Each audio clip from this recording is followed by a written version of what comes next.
brief comments. President Bush appeared before the United Nations today, and I think he made a very strong case for holding Saddam Hussein accountable for his actions and inactions. The President stated, and I think most of my colleagues and I saw this speech, the President stated in no uncertain terms that almost every one of the UN resolutions that had been agreed to by Saddam Hussein has been violated by him. I won't enumerate all of them, but I think the President made a very, very strong case. I know there's a lot of concern about the problems in the Middle East and Iraq and whether or not we should take military action to eliminate the threat by Saddam Hussein. And so today I hope that listening to one of the foremost experts on the Middle East, Benjamin Netanyahu, we'll be able to have a lot of those questions answered. I've had the privilege of meeting with Benjamin Netanyahu on a number of occasions, and heard him speak on issues concerning the Middle East and in particular Iraq. And I am convinced he's one of the most knowledgeable people on this issue that I've had the pleasure to talk to. And with that, I want to welcome Mr. Netanyahu. I will now yield to Mr. Kucinich, who is going to make an opening statement, I believe, on behalf of Mr. Waxman. Actually, Mr. Chairman, I'm making this statement on my behalf. Mr. Waxman, I think, will have a statement which his staff will submit for the record. Well, with that objection, we'll put it in the record. Thank you. I appreciate the Prime Minister's presence here today and his willingness to speak to our committee. It seems to me that, and to many others, that one of the largest threats that Israel faces is terrorism. Israelis have repeatedly been victims of the horrific tactics of terrorism and intimidation. A year ago, the United States truly felt the brunt of this tactic. But our nation has shown determination in bringing to justice those responsible for this attack. And as Prime Minister Netanyahu stated last year to this very committee on September 20th, 2001, at a meeting I was pleased to attend, there are many terrorist militants all over the region that continue to operate terrorist missions to attack the United States, Israel, and other nations. For the past few months, the rationale for linking Iraq and Saddam Hussein was supposed to link the terrorist attacks against the United States. Iraq, at this moment, to the best of our knowledge, does not harbor terrorists who threaten the United States. The U.S. administration recently admitted, after months and months of talk, that there's no evidence of Iraq being tied to September 11th.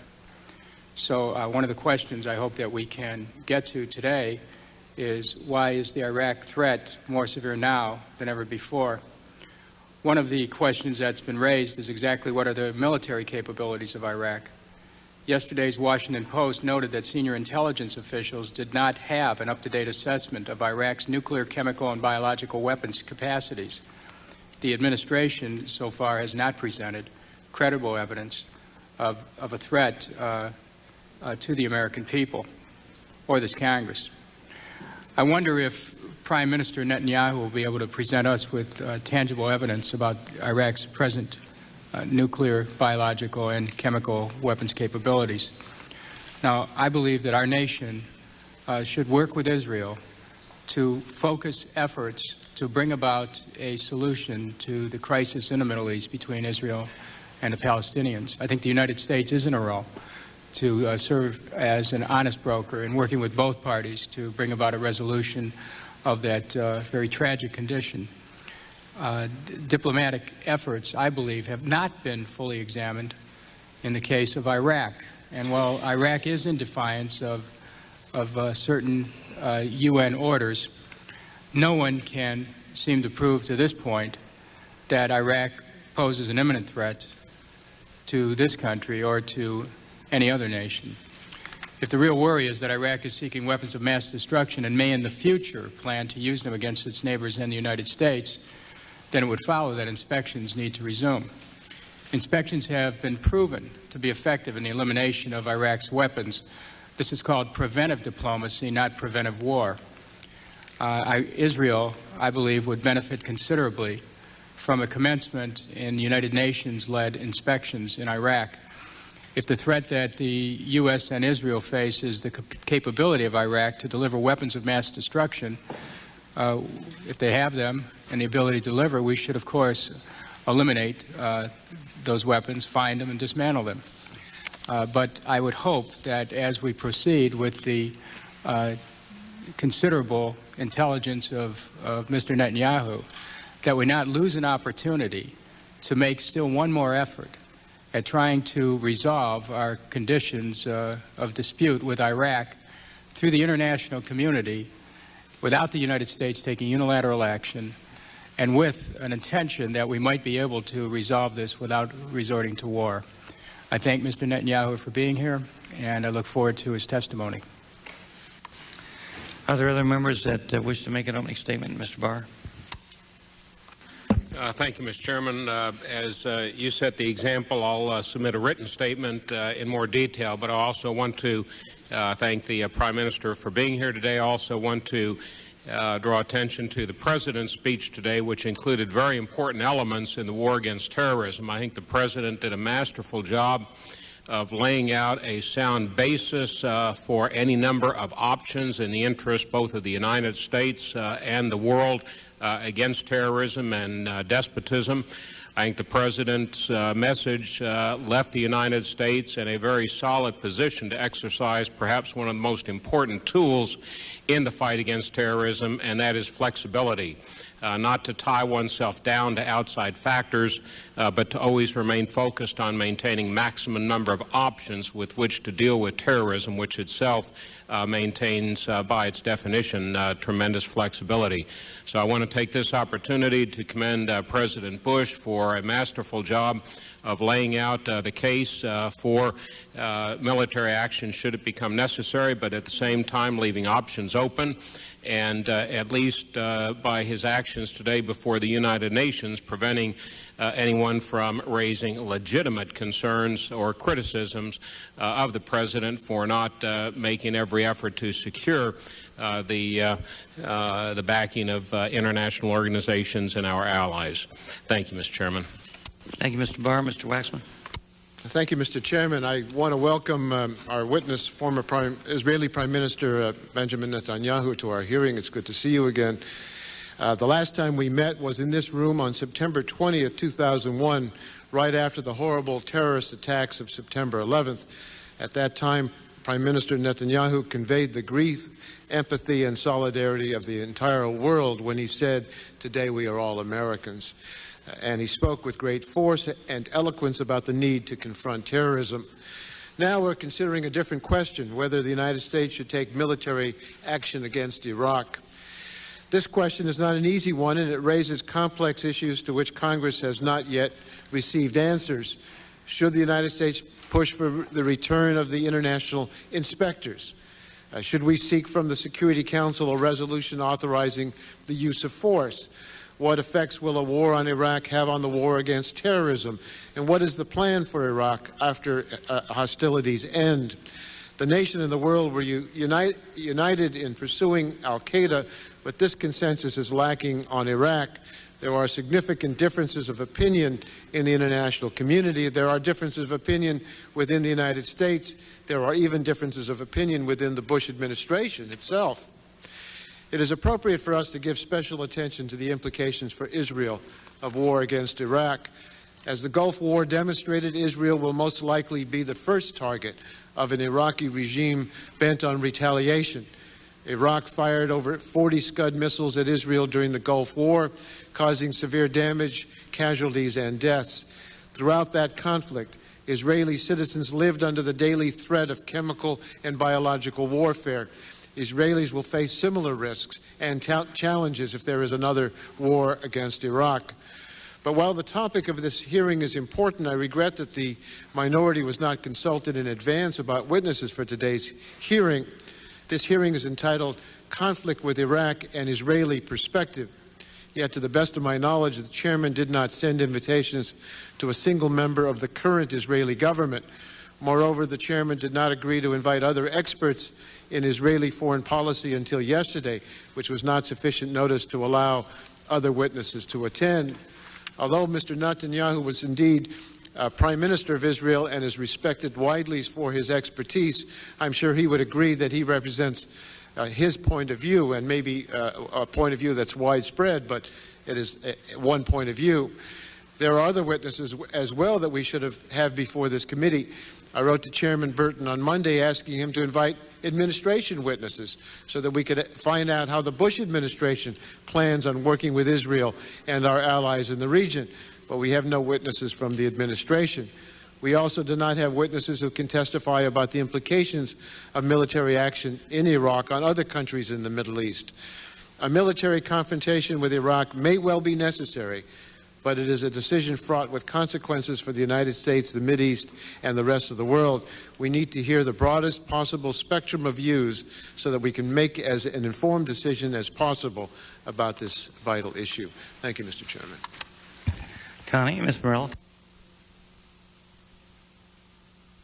I will submit my full statement for the record, but I just wanted to welcome Prime Minister Netanyahu and point out what we all know, and that is today's hearing is a topic of central importance both to the American people and to the world.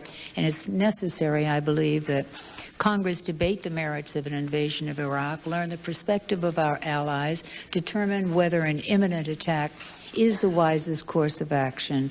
And I do indeed have serious reservations about an attack, but I look forward to hearing from Prime Minister Netanyahu, particularly the ramifications for Israel. If we do not attack, what may happen to Israel? If we do attack, what may happen to Israel? And I yield back. Thank you. Thank you, Ms. Morella. Mr. Clay. Thank you for yielding, Mr. Chairman. I, too, will deliver an abbreviated opening statement and submit the in its entirety to the record.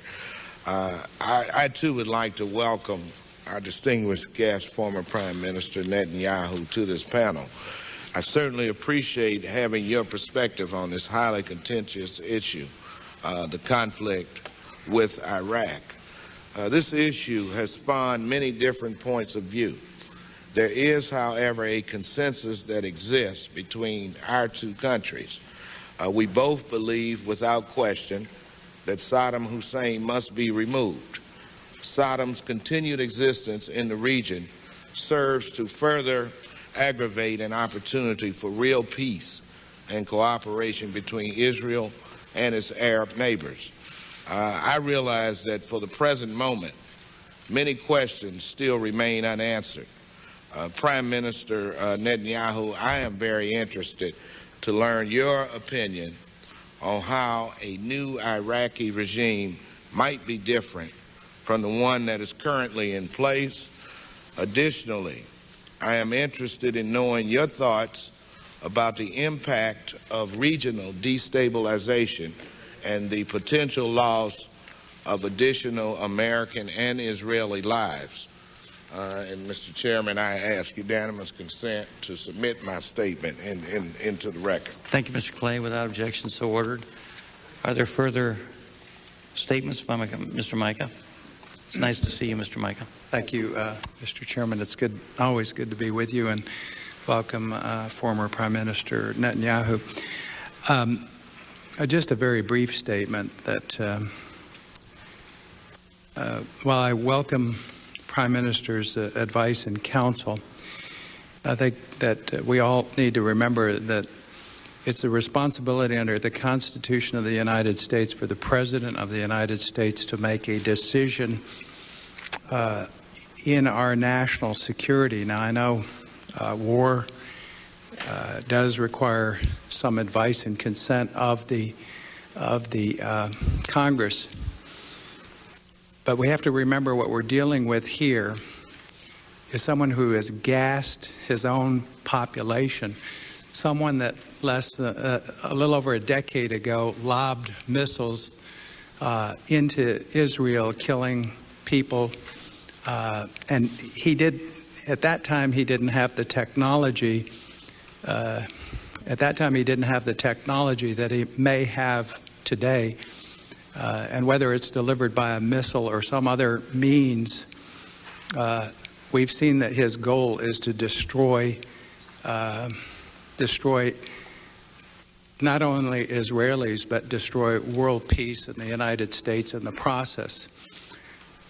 So I think it's time that we get a little starch in our spines and realize the threat that we face, that we back the President of the United States. It's nice to have this discussion, but only he is provided with the intelligence and the information on proceeding, and he should make that decision, and we should support that decision.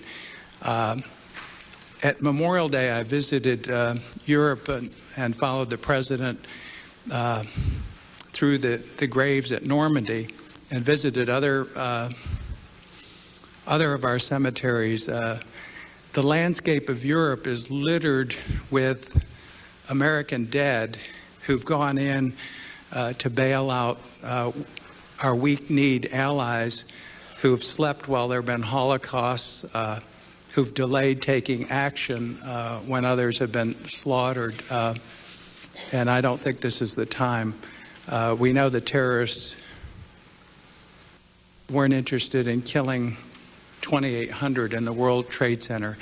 They wanted to kill 28,000 in each tower. And again, it's nice to have this debate, this discussion, but I think we need to back the President of the United States, and I would strongly support his action based on what we now know to go after Saddam Hussein. Thank you, and yield back.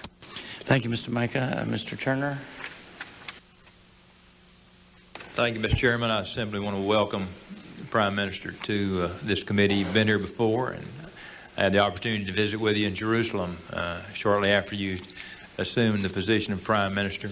We always welcome your input and your counsel, and I admire you greatly for your advocacy of democracy, which I've heard you speak of on many occasions. So thank you for being with us. Thank you, Mr. Turner. Since that was so short, we'll go to Mr. Tierney if he has an opening comment. Mr. Tierney. Thank you, Mr. Chairman. I'm going to forego my remarks and just welcome the witness here and thank him for his time and his perspective on that. And I know that these hearings, I suspect, will be broadened out. We'll hear other perspectives also that we'll all benefit from. Thank you. Thank you, Mr. Tierney. Any other comments on our side? I apologize, Mr. Chairman. I wasn't going to make a statement, and I'll still try to be brief. I certainly want to add my words of welcome to the former Prime Minister. As I hope you can tell, sir, you have many admirers, amongst whom I count myself, and many, many admirers as well for the great spirit and the great determination of the Israeli people.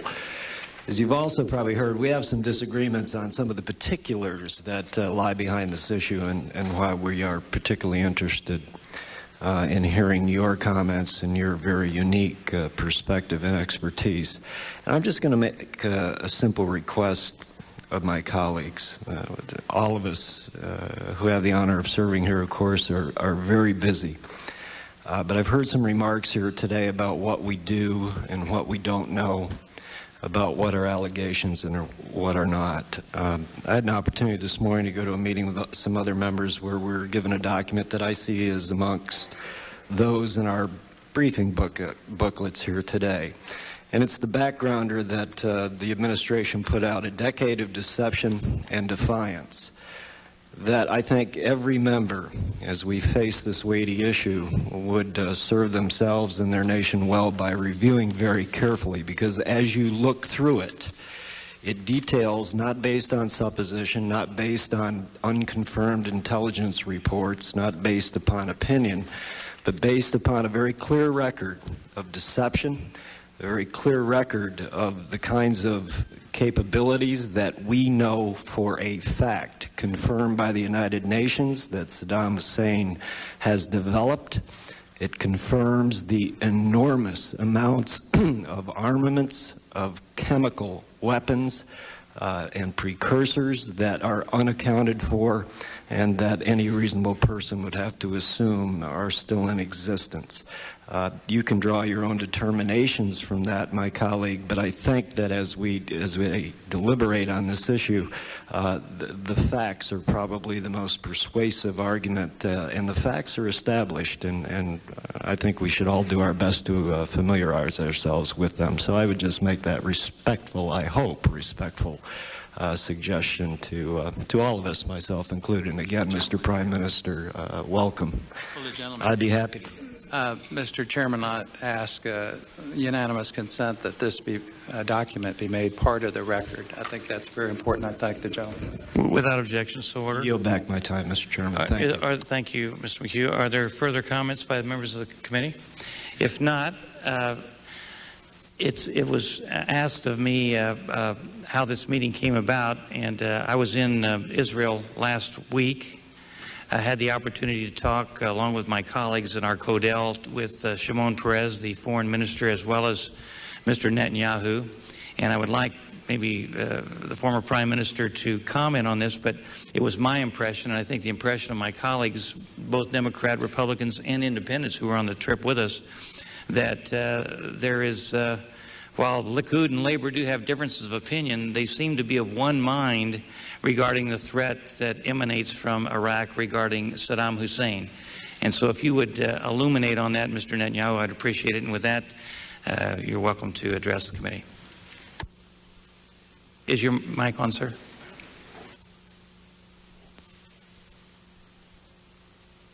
Is it on now? There you go. Thank you, Chairman Burton. It's a pleasure being with all of you, and I appreciate the thoughtful remarks and thoughtful questions from all of you distinguished representatives. I will try to address your questions in the course of my opening remarks and in the question and answer session that will follow it, because I think they're valid and important, all of them. And they need, I think the world needs, this discussion and other discussions that will be taking place in this capital of liberty. Last year, a few days after September 11th, I was given the privilege of appearing before this committee to discuss the issue of terrorism. But I have to tell you that had I been given the opportunity to speak before September 11th, I believe I would have offered pretty much the same suggestions about how the war on terrorism should be fought and how it can be won. I would have pointed out that the key to defeating terrorism lies in deterring and destroying the regimes that harbor, abet, and aid terror. I would have argued that to root out terror, the entire network of terror, that is a network that consists of some half a dozen terrorist regimes and some 24 terror organizations affiliated with them, that this entire terror network had to be brought down. And most important, I would have warned that the greatest danger facing our world is the ominous possibility that any part of this terror network would acquire nuclear weapons. Now, I have to be candid and say that even had I presented my views in the most coherent and persuasive fashion, I have no doubt that some of you, and perhaps most of you, would have regarded them as exaggerated and even alarmist.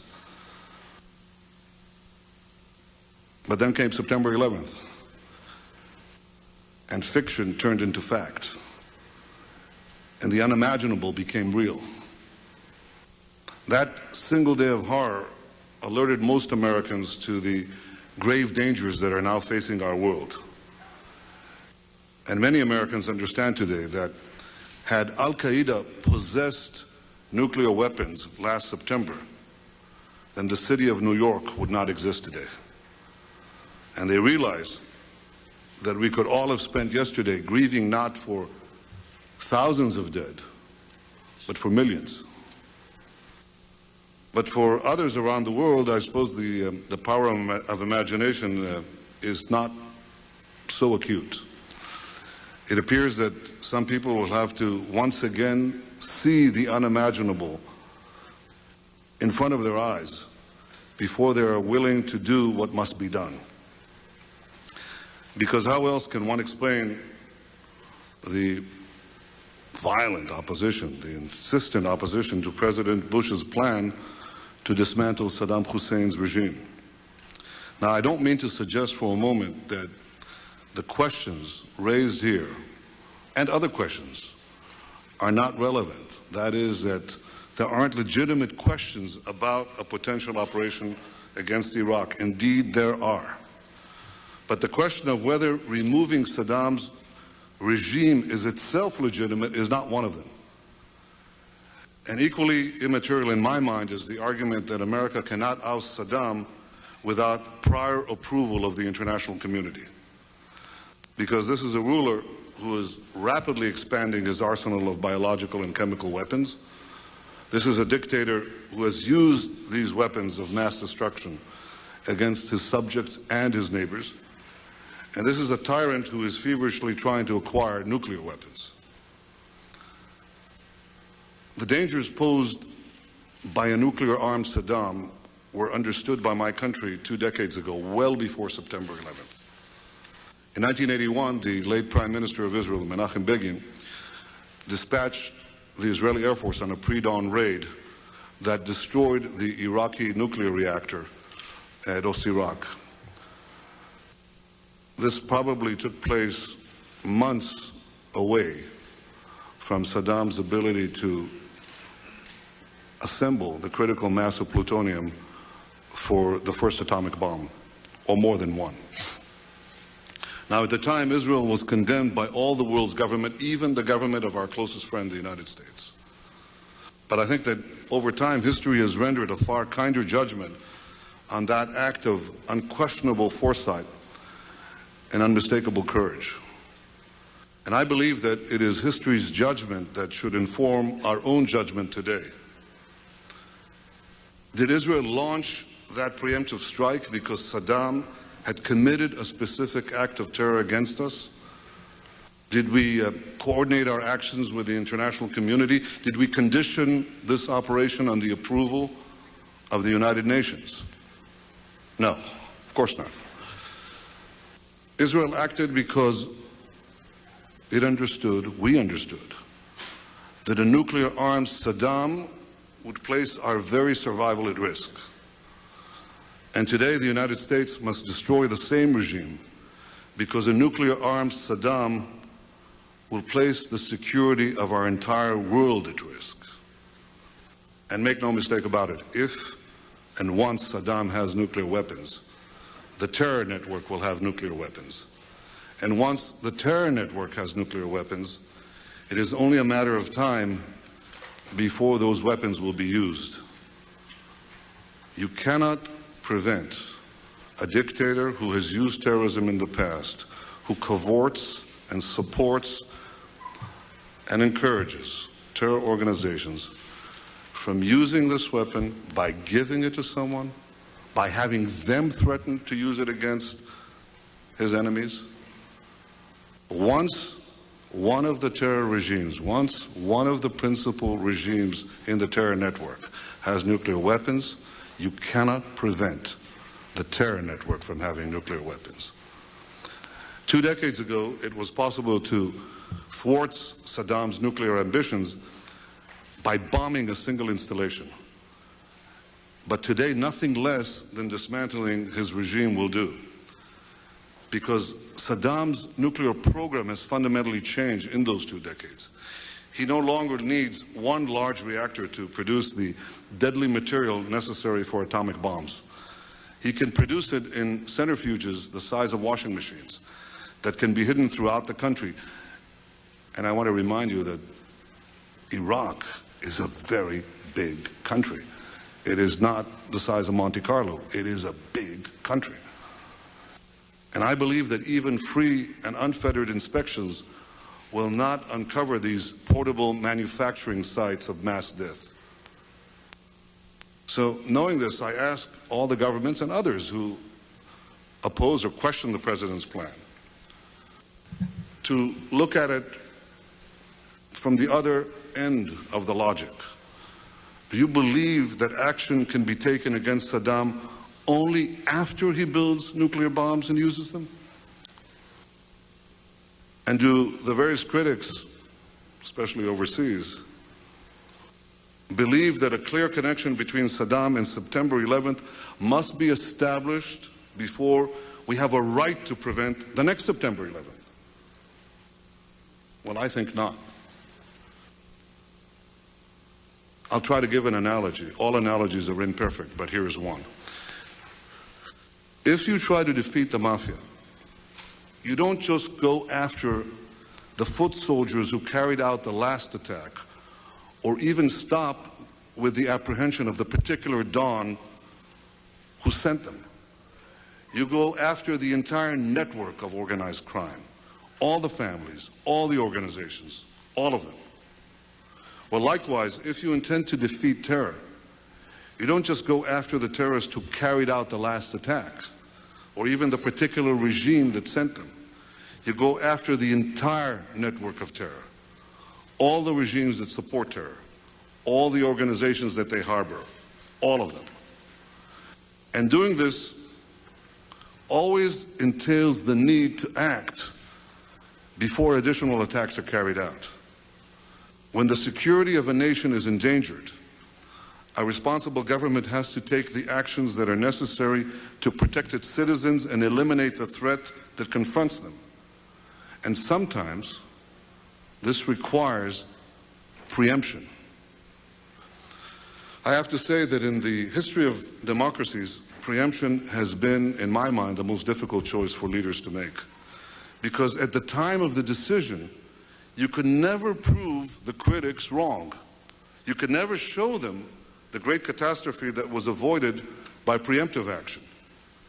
And yet we now know that had the democracies taken preemptive action to bring down Hitler in the 1930s, the worst horrors in history could have been avoided.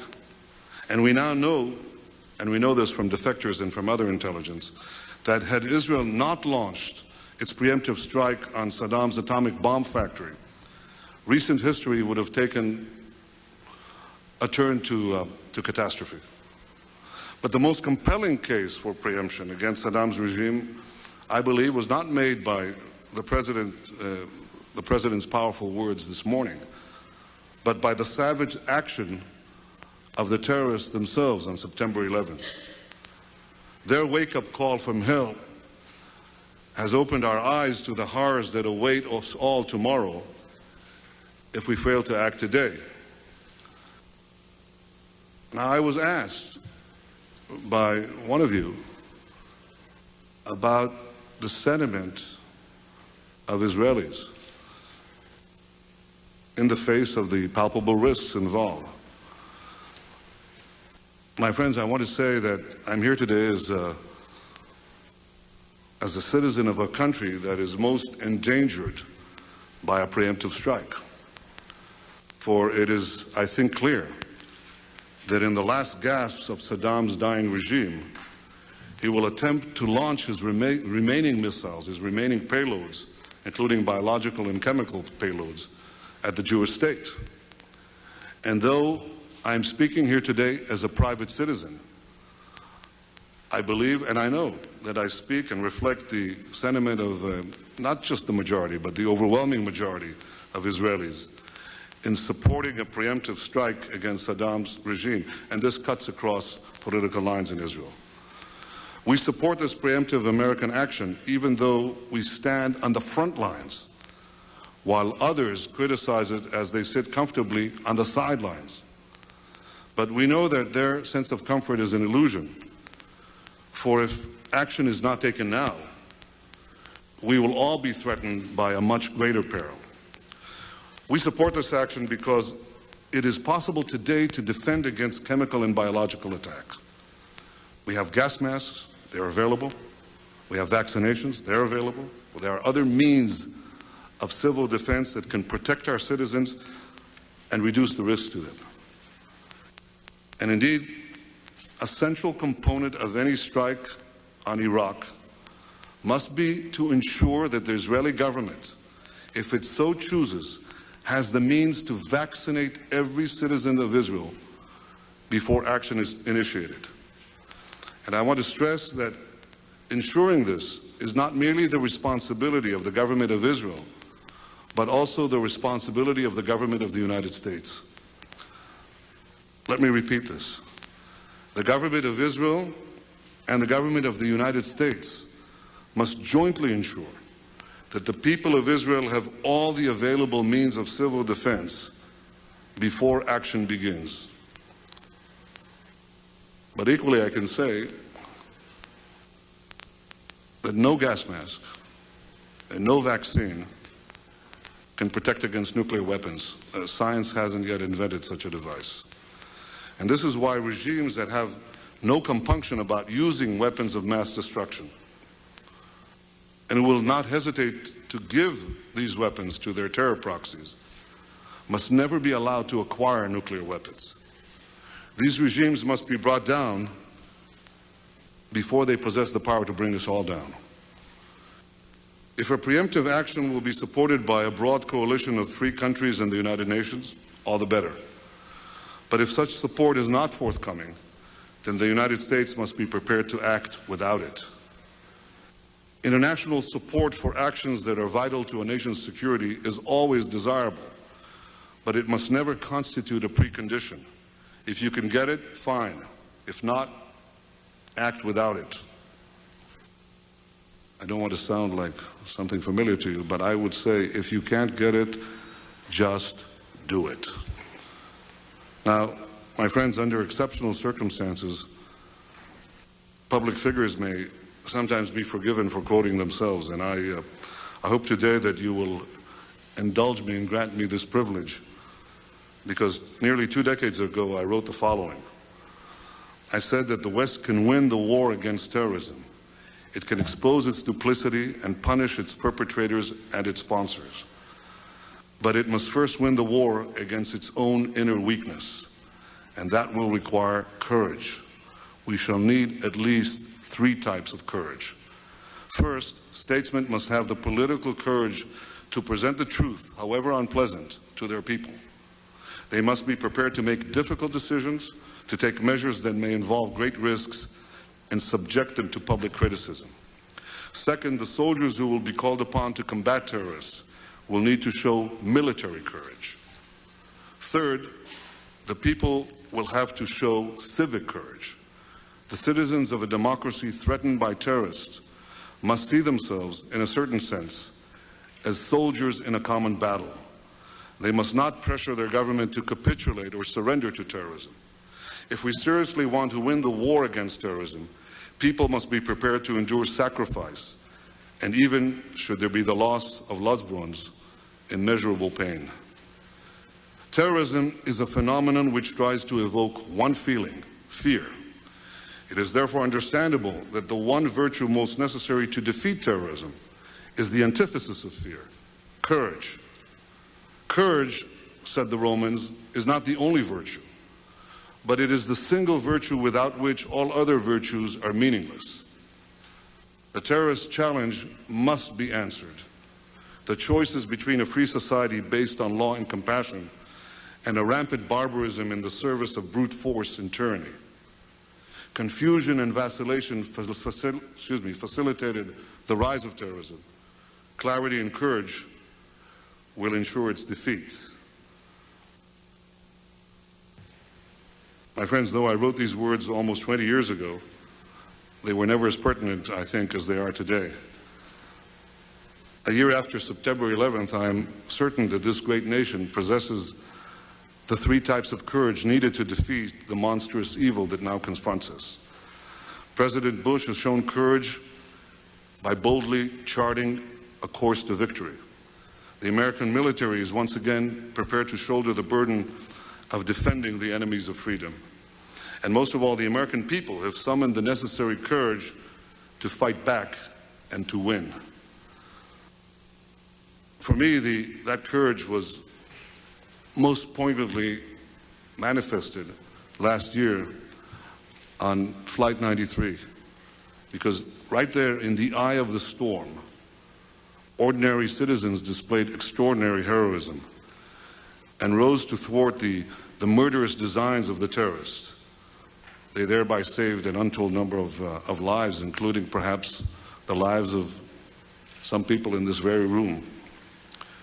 It is, I believe, that same civic courage that has been displayed this past year in the willingness of Americans to rally behind their government to wage war on terror. I recognize this courage ladies and gentlemen, because I see it on the faces of my countrymen every day. Every day, millions of Israelis who have been subjected to an unprecedented campaign of terror have stood and stand firmly behind our government in the war against Palestinian terror. We have not crumbled, we have not run, we have stood our ground and fought back. You see, the terrorists and the tyrants of the world, they always get it wrong. They were wrong about Churchill's England, they are woefully wrong about Israel, and they are wrong, dead wrong, about America. And I think they simply don't have the means to understand the power of freedom. They think that by bombing our free societies, we will collapse. They see our free debate as debilitating. They would see a hearing of this kind, the questions that are raised here, as a sign of weakness. They don't understand it's a sign of enormous strength. They think our open discourse is a sign of that weakness. They believe that their cult of death is stronger than our love of life. But of course they're wrong. There is nothing stronger than the will of a free people uniting to protect its life and its liberty. And now it's up to us to prove the terrorists and the tyrants wrong once again. I'm not saying it will be easy, and it certainly will demand some sacrifice. But it must be done today because tomorrow's sacrifice will be infinitely greater. 60 years ago, Winston Churchill put it this way: "If you will not fight terror when your victory will be sure and not too costly," he said, "you may come to the moment when you will have to fight with all the odds against you. There may even be a worse case. You may have to fight when there is no hope of victory." My friends, this is the heart of the matter. What I said before this committee 1 year ago holds true today. Today, the terrorists have the power, or rather have the will, to destroy us, but not the power. Today, we have the power to destroy them. Now, we must summon the will to do so. Thank you, Mr. Chairman. Thank you all.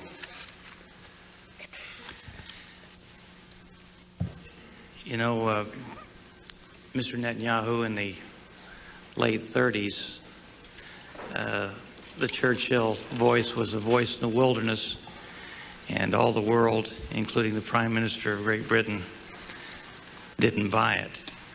And it wasn't until the axe finally fell that they realized that they should have listened in the first place. I think your message today is very clear. I think it's just as clear as what Winston Churchill was trying to get across in the late 30s and unfortunately wasn't able to convince the world of until it was involved in World War II. I think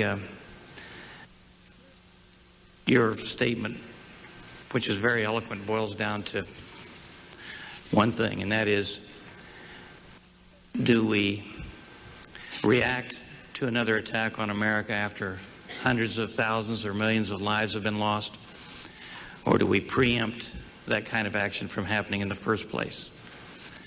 And I think you made a very strong case today that we should support President Bush and respond before it happens. There are many of my colleagues, many of the people in this country that say, you know, to declare war on Iraq would be a mistake, and we should wait and check and wait and check. But we are at war.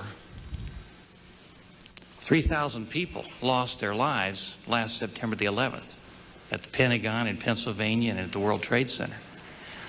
And we're at war. And I think people tend to forget that. We're not waiting for a war to begin. We're at war right now. And it seems to me that the terrorist network to which you referred needs to be attacked, and needs to be attacked as quickly as possible so that we don't have more severe losses than we've already experienced. And with that, let me just ask a few questions here.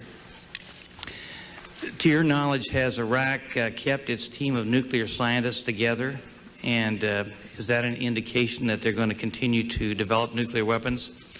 Also, what nations are aiding Iraqi, if you know, in the nuclear program? And of course, finally, if you might elaborate a little bit further on what you think his first use of nuclear weapons might be? I can only give you the information that I can divulge from my tenure as Prime Minister, and it is 3 years old. The information we had was that Saddam was pursuing all avenues of developing weapons of mass destruction. And the means to deliver them. I have to say that he was enjoying in this effort the support of Russian technology, and I should say Russian technologists on site. They were a principal source, and other regimes, including North Korea, were supporting that effort as well. There is no question that he had not given up on his nuclear program. Not whatsoever. There is also no question that he was not satisfied with the arsenal of chemical and biological weapons that he had, and was trying to perfect them constantly. If perfect is the word to describe this ghoulish enterprise.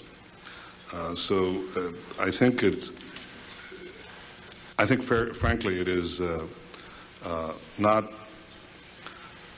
not serious to assume that this man who 20 years ago was very close to producing an atomic bomb spent the last 20 years sitting on his hands. He has not.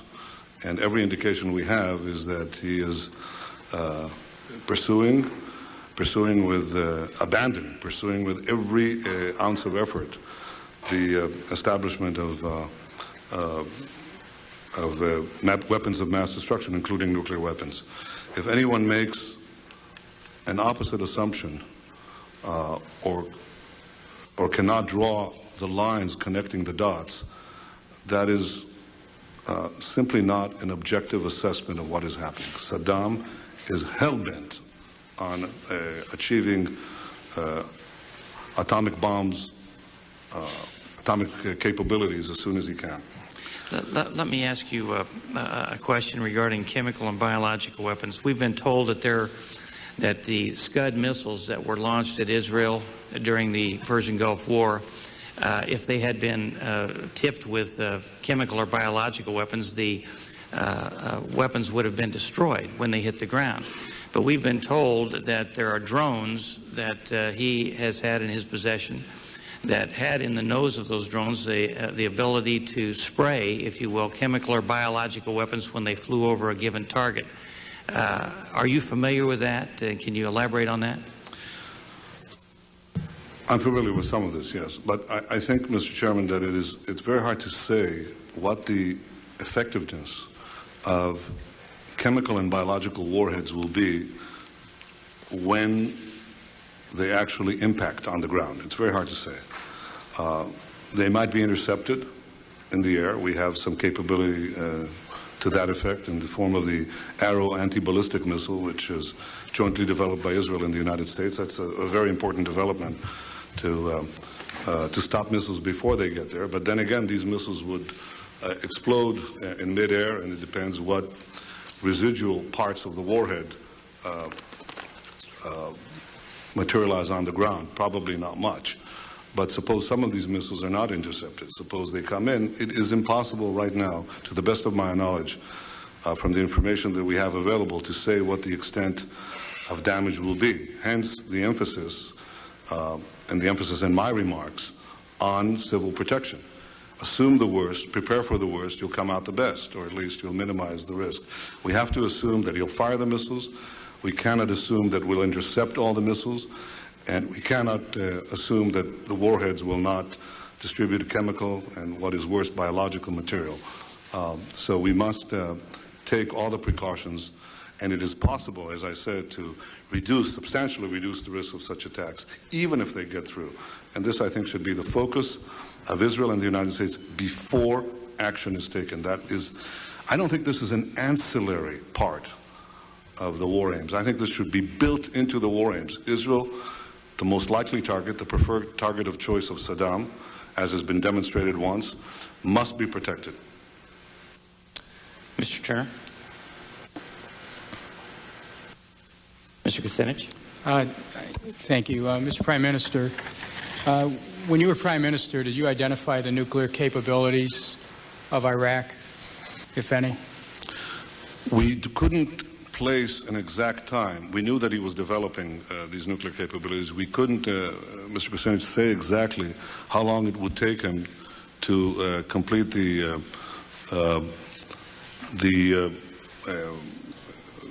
engineering of an effective nuclear device. But our assessments kept shrinking. That is, our intelligence community, as we moved along the axis of time, the time that we assumed it would take him to create nuclear weapons, at least the assessments that I was getting as Prime Minister, was constantly shrinking. But we couldn't say with absolute precision how long it would take him. Do you have any new evidence of Iraq's weapon capabilities, nuclear capabilities? I cannot give you even an oblique reference to information in the last 3 years because I'm busy going around the world visiting Washington. I'm not. We appreciate you being. I'm not prying into privileged dossiers. There's this thing, need to know, and I don't really need to know right now. But I think that you can be sure that when I did need to know, there was a constant upgrading of these weapons, constant efforts to make them more lethal and to expand the reach of the delivery systems to deliver them. I would respectfully suggest to the Prime Minister, notwithstanding the great affection I have for Mr. Prime Minister, that there is a need to know if the United States is being called upon to launch preemptive action against Iraq.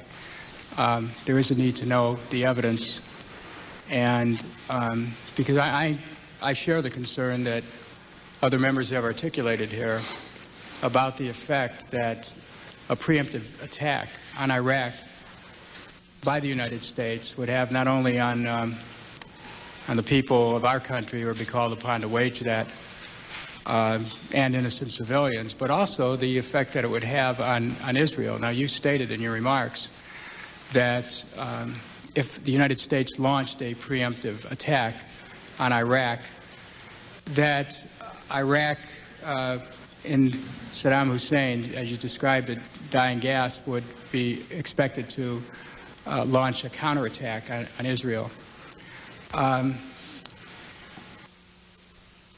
If the United States does not launch a preemptive attack on the state of Iraq, do you see any indication that Iraq is prepared to launch an attack on Israel? First of all, let me comment on when I said I don't need to know. I meant I don't need the detailed kind of detailed information that always involves, just by the nature of the information, some indication of sources, and I, for one, try to avoid that when I'm not in office. That's what I meant. But I also say that if you connect the dots, you know, here's a man who, from the minute he achieved powers, is trying to create a nuclear weapon. 20 years ago, he's very close to producing it. He's foiled. He changes the technology to centrifuges that will prevent him being foiled again. We know that he's taking in nuclear technologists and nuclear technology from various countries. We know that he's developing the means to deliver these weapons. We have defectors who describe how committed he is to this above all else. So we have all these dots, and we say, well, we don't know exactly what is happening. You know, it's like you're about to see somebody plunge the knife into someone. You're looking through a keyhole. You followed a murderer. You know that he's suspected of, he's already killed a few people, and you see him trailing somebody, and you're trailing him. You go, he shuts the door. You're looking through the keyhole, and you see him grasping the throat of this person, raising the knife, and then the light goes out, and the next thing you know is a body is found. And you can say, well, you know, I didn't actually see him on flagrante in the act, if you will. But I think, Mr. Kucinich, that it is simply not reflecting the reality to assume that Saddam isn't feverishly working to develop nuclear weapons as we speak. The question I had, though, do you have any indication that Saddam Hussein is going to attack Israel? Oh, if he will attack Israel. Absent a preemptive launch by the United States. I think it's, I cannot tell you that he will attack Israel at a particular time. I think what you have to assume, and this is a fair assumption, that he doesn't have to necessarily directly attack Israel. What you can do, what these people do, for example, the Taliban regime didn't directly attack the United States. It harbored a terrorist group that did the job for them.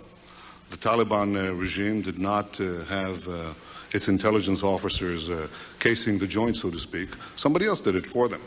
If Saddam has a nuclear weapon, he could use it to threaten or to actually detonate a nuclear regime directly or indirectly. He doesn't have to necessarily do it and undertake the risk of response by Israel or by anyone else. And this is precisely the problem. The problem is you're not dealing with Iraq alone. You're dealing with a terror network. You're dealing with a system where you have proxies. We now live in a world where these regimes have proxies. Well, you know, I know my time's run out. I just, Mr. Netanyahu, thank you. I just want to ask one last question, and that is, you talked about a network of terror. Are there any other nations that you would recommend that the United States launch preemptive attacks upon at this point? No, the issue is not. First of all, are there other nations that are developing nuclear weapons? Yes. Should we launch any other preemptive attacks? First, let me say what they are, and then let me make a suggestion how to proceed. Thank you. The answer is categorically yes. The two nations that are competing with each other, who will be the first to achieve nuclear weapons, is Iraq and Iran. And Iran, by the way, is also outpacing Iraq in the development of ballistic missile systems that they hope will reach the eastern seaboard of the United States within 15 years. So I guess that doesn't include California, but includes Washington. But what it does, a third nation, by the way, is Libya as well. Libya is, while no one is watching, under the cloak, is trying very rapidly to build an atomic bomb capability. So you have here now three nations. Not surprisingly, all three have been implicated in the past in terrorist activity using the clandestine means of terror and proxies. Now, the question that you ask, I think, is vital. It's important, and that is, what do you do about it? You can fight all of them. You have to dismantle the network, and the question is, do you dismantle all of it at once? No, you didn't. The first thing you did in facing after the wake-up call on September 11th was that you took on the first regime, the obvious regime that had directly perpetrated that catastrophe. You removed the Taliban regime and you scattered al-Qaeda, although it has not been completely destroyed yet. Now the question is, what's your next step? Knowing that three of these nations are developing nuclear weapons. This is not a hypothesis. It is fact. Iraq, Iran, and Libya are racing to develop nuclear weapons. So now what is the next step? I believe that the next step is to choose. It's not a question of whether you have to take action, choose the right one. but what kind of action and against whom. I think of the three, Saddam is probably in many ways a linchpin, because it is possible to take out this regime with military action, and the reverberations of what happens with the collapse of Saddam's regime could very well create an implosion in a neighbor regime like Iran, for the simple reason that Iran has, I don't want to say a middle class, but it has a very large population that that might bring down the regime just as it brought down the Shah's regime. So I think that the choice of going after Iraq is like removing a brick that holds a lot of other bricks and might cause this structure to crumble. It is not guaranteed. The assumption of regime removal in Iraq, an implosion in Iran, an implosion in Libya is an assumption. It is not guaranteed. But if I had to choose, should there be military action first against Iraq or first against Iran, I would choose exactly what the president has chosen, to go after Iraq. Who would you choose second? I would wait and see what the effects are, and I think that the effects could be quite mighty and startling. This region, the political culture in this region is not one, and in these societies is not one of respecting force. It is worshiping force and the determination and resolution of the United States in applying it. I think that this could have beneficial effects that might preclude the application of further military action. I'm not saying that you should disavow it from the start, but I'm saying that the more resolutely and quickly you act now, the more victories you gain up front, the more victories you might end up gaining later without the need to apply such overt military power. Mr. Horn. Thank you, Mr. Chairman, and thank you. We have seen you in Israel and we've seen you here, and you are very rational about these issues. So I'd like to ask a couple of things. You have a peace movement in Israel. We have peace movements in the United States. And we talk about inspectors that might do something if Saddam does let us in. Could you tell me what you would tell those people in both Israel and the United States? Are they just naive or what? A lot of them mean very well, I'm sure, but that doesn't solve the problem. Well, I think there's a confluence of opinion right now in Israel, Mr. Horn. I think there's been a sea change in opinion in Israel in the last 2 years. There was never a peace camp because the entire country was united in the desire for peace, but there were different ideas on how to achieve it. The idea that animated Oslo was that the peace with our Palestinian neighbors would be achieved not by the traditional method of deterrence, which is what I think you can do with a dictatorial society opposite you, a dictatorial regime. It was based on the idea that you could develop trust with a dictatorship and forego deterrence. And in order to develop this trust, we gave the Israeli government at the time gave Arafat a large swath of territory girding and overlooking our major cities, gave him a small army, gave him 50,000 rifles, gave him international recognition, access to a great deal of money. And in exchange, he made two promises. One is that he would recognize Israel and forego the propaganda for its destruction. And the second is that he would abandon terror. He pocketed all these benefits and then proceeded to summarily violate these two commitments. His state-controlled press, every word, every image that you hear and see in the Palestinian media is controlled by Arafat, was propounding day in, day out in Arabic the doctrine of policide, the destruction of a state, our state, Israel, to a generation of Palestinian youngsters, to everyone. And secondly, of course, proceeded to launch the worst and most consistent campaign of terror that the world has seen. Nothing compares to the horror of September 11th. No single terrorist action in history has compared to it, and I hope nothing will ever compare to it again. But there is equal lack of precedence for the day in, day out carnage that Arafat had meted on us with the savagery of suicide bombings carried out by people who graduated his suicide kindergarten camps, suicide universities, who visited his suicide museums and so on. So people woke up. They now say, we were wrong. Many people, I can't say all, but I'd say just by reading the public opinion polls, talking to people in Israel, this is a tremendous unanimity in the country. And I think they're not fooled. They understand that Arafat is essentially an Osama bin Laden with good PR. Well, medium PR. It's not that good. At least in America, it doesn't go very far. It has a wider reach in Europe.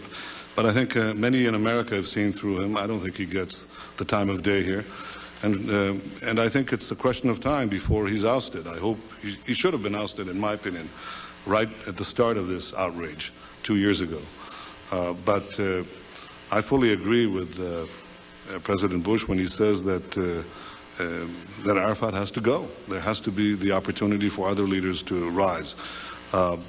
So I think in Israel today, actually, I see a lot more unanimity than before. And I see, frankly, notwithstanding the confines of a debate in a democratic society, I see a similar process here in the United States following September 11th.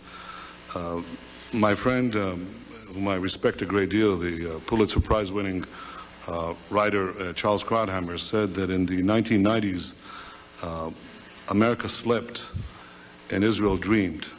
And he said that on September 2000, Israel woke up with the beginning of the terror campaign launched against it. And a year later, in September 2001, America woke up with the bombing of New York and Washington. I think that reflects what has taken place in our democratic societies. I'm not sure the same applies with equal vigor to other parts of the democratic world, but I think it doesn't matter. Europe never had a stellar record in understanding global threats to Europe itself, and acting in time to thwart them. But the United States and Israel have a pretty good record, and it's because the people unite in their understanding of the danger and their willingness to act against it. What do you think of the inspector's approach? Did it do much before? He just moves things around. It did some, but it's a cat and mouse game, and he's the cat, and he's successful cat. It is not very difficult to deceive inspectors. It's not even very difficult to deceive satellite inspection. You can burrow tunnels and hide the earth. Did you ever see The Great Escape, the movie The Great Escape? Remember that movie? You know, where all these guys come out and they have the sand which they distribute through the trousers while they're walking the yards. That's essentially what dictators do. They can create tunnels and labyrinths that you'd never discover that are impervious to radar and other means. They can, when you have an entire country to hide portable centrifuges that are a little bigger than those two cameras, it's not very difficult. You can get away with it, and he has gotten away with it, frankly. Thank you. Mr. Tierney? Thank you, Mr. Chairman. Sir, I just want to revisit something that Mr. Kucinich brought up earlier. Now, I think you mentioned in your own comments that Iran is much more further along the path on throw power or ability to move a nuclear or other rocket toward the United States than is Iraq. Am I right?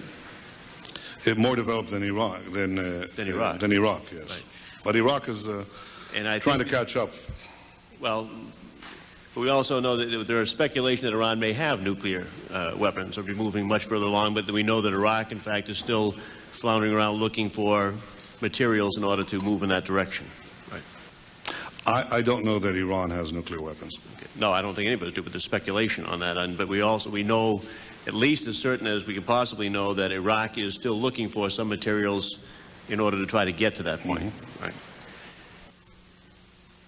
We have information, it is reported in the Washington Post and other papers, that Iran shelters dozens of al-Qaeda fighters, identifying the cities of Mashhad and Zabul, if I'm saying that properly. Yet we have the administration telling us they don't have any firm evidence that there's any connection between al-Qaeda or the acts of September 11th in Iraq. So I guess I want to ask you again, in light of those comparisons or whatever, why is it that you think that if all of these countries, in your words, are problems for us, why you would pick Iraq first as opposed to Syria, Iran, or the others? Well, I think that it's not the first, it's the second. The first one was the Taliban. Now the question is, what is the second? I think... Well, excuse me one second. You're making a connection between the Taliban and Iraq? Yes, I am. I'm saying that if you look at those who harbor terrorists and those who support terrorists... I guess I was looking for a connection between September 11th and my understanding why we went to the Taliban is there was a connection there. They were harboring somebody that we believed did the act on September 11th. Yes, that's the first reason why you did it. Now you're going to take me from September 11th to Iraq somehow? Yes, but I'm saying something else. I'm saying the connection is not whether Iraq was directly connected to September 11th, but how do you prevent the next September 11th? That is, you have here a system or a subset of the international system that simply disavows any constraints on the use of power. It has fueled these handful of regimes, and the terrorist organizations that they harbor are fueled by a terrible anti-Western zealotry, a militancy that knows no bounds, doesn't respect any force, knows no limits to the use of power. And one would be Iran, you said? One is Iran, one is Iraq. More nuclear capacity, more rocket capacity than Iraq, and harbors al-Qaeda people, or at least... Yes. Now the question you have is this. The question you have is this. This is now a question of not of values. Obviously, we like to see a regime change, at least I would, in Iran, just as I would like to see in Iraq. The question now is a practical question. What is the best place to proceed? It's not a question of whether Iraq's regime should be taken out, but when should it be taken out? It's not a question of whether you'd like to see a regime change in Iran, but how to achieve it. Iran has something that Iraq doesn't have. Iran has, for example, 250,000 satellite dishes. It has internet use. I once said to the heads of the CIA when I was prime minister that if you want to advance regime change in Iran, you don't have to go through the CIA cloak and dagger stuff. What you want to do is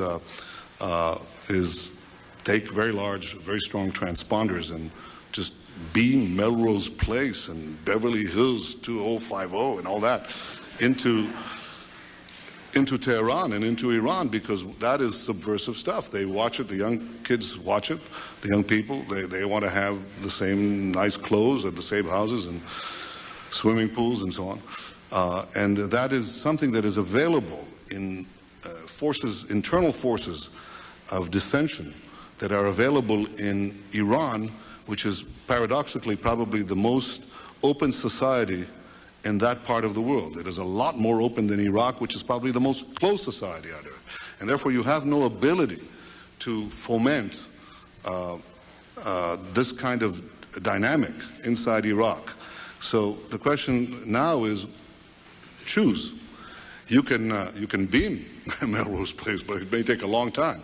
On the other hand, if you take out Saddam's regime, I guarantee you that it will have enormous positive reverberations on the region. And I think that people sitting right next door in Iran, young people, and many others will say, the time of such regimes, of such despots, is gone. There is a new age, something new is happening. And that is speculation on your part, or you have some evidence to that effect? You know, I was asked the same question in 1986. I had written a book in which I had said that the way to deal with terrorist regimes, well, with terror, was to deal with the terrorist regimes. And the way to deal with the terrorist regimes, among other things, was to apply military force against them. The way we did in Afghanistan. The way, for example, I want to answer your question. Well, I guess I'm running out of time, so I quickly was trying to get there. We've done, I think, what you proposed in Afghanistan, yet I haven't seen that sort of neighborhood effect. Well, I think there's been an enormous effect.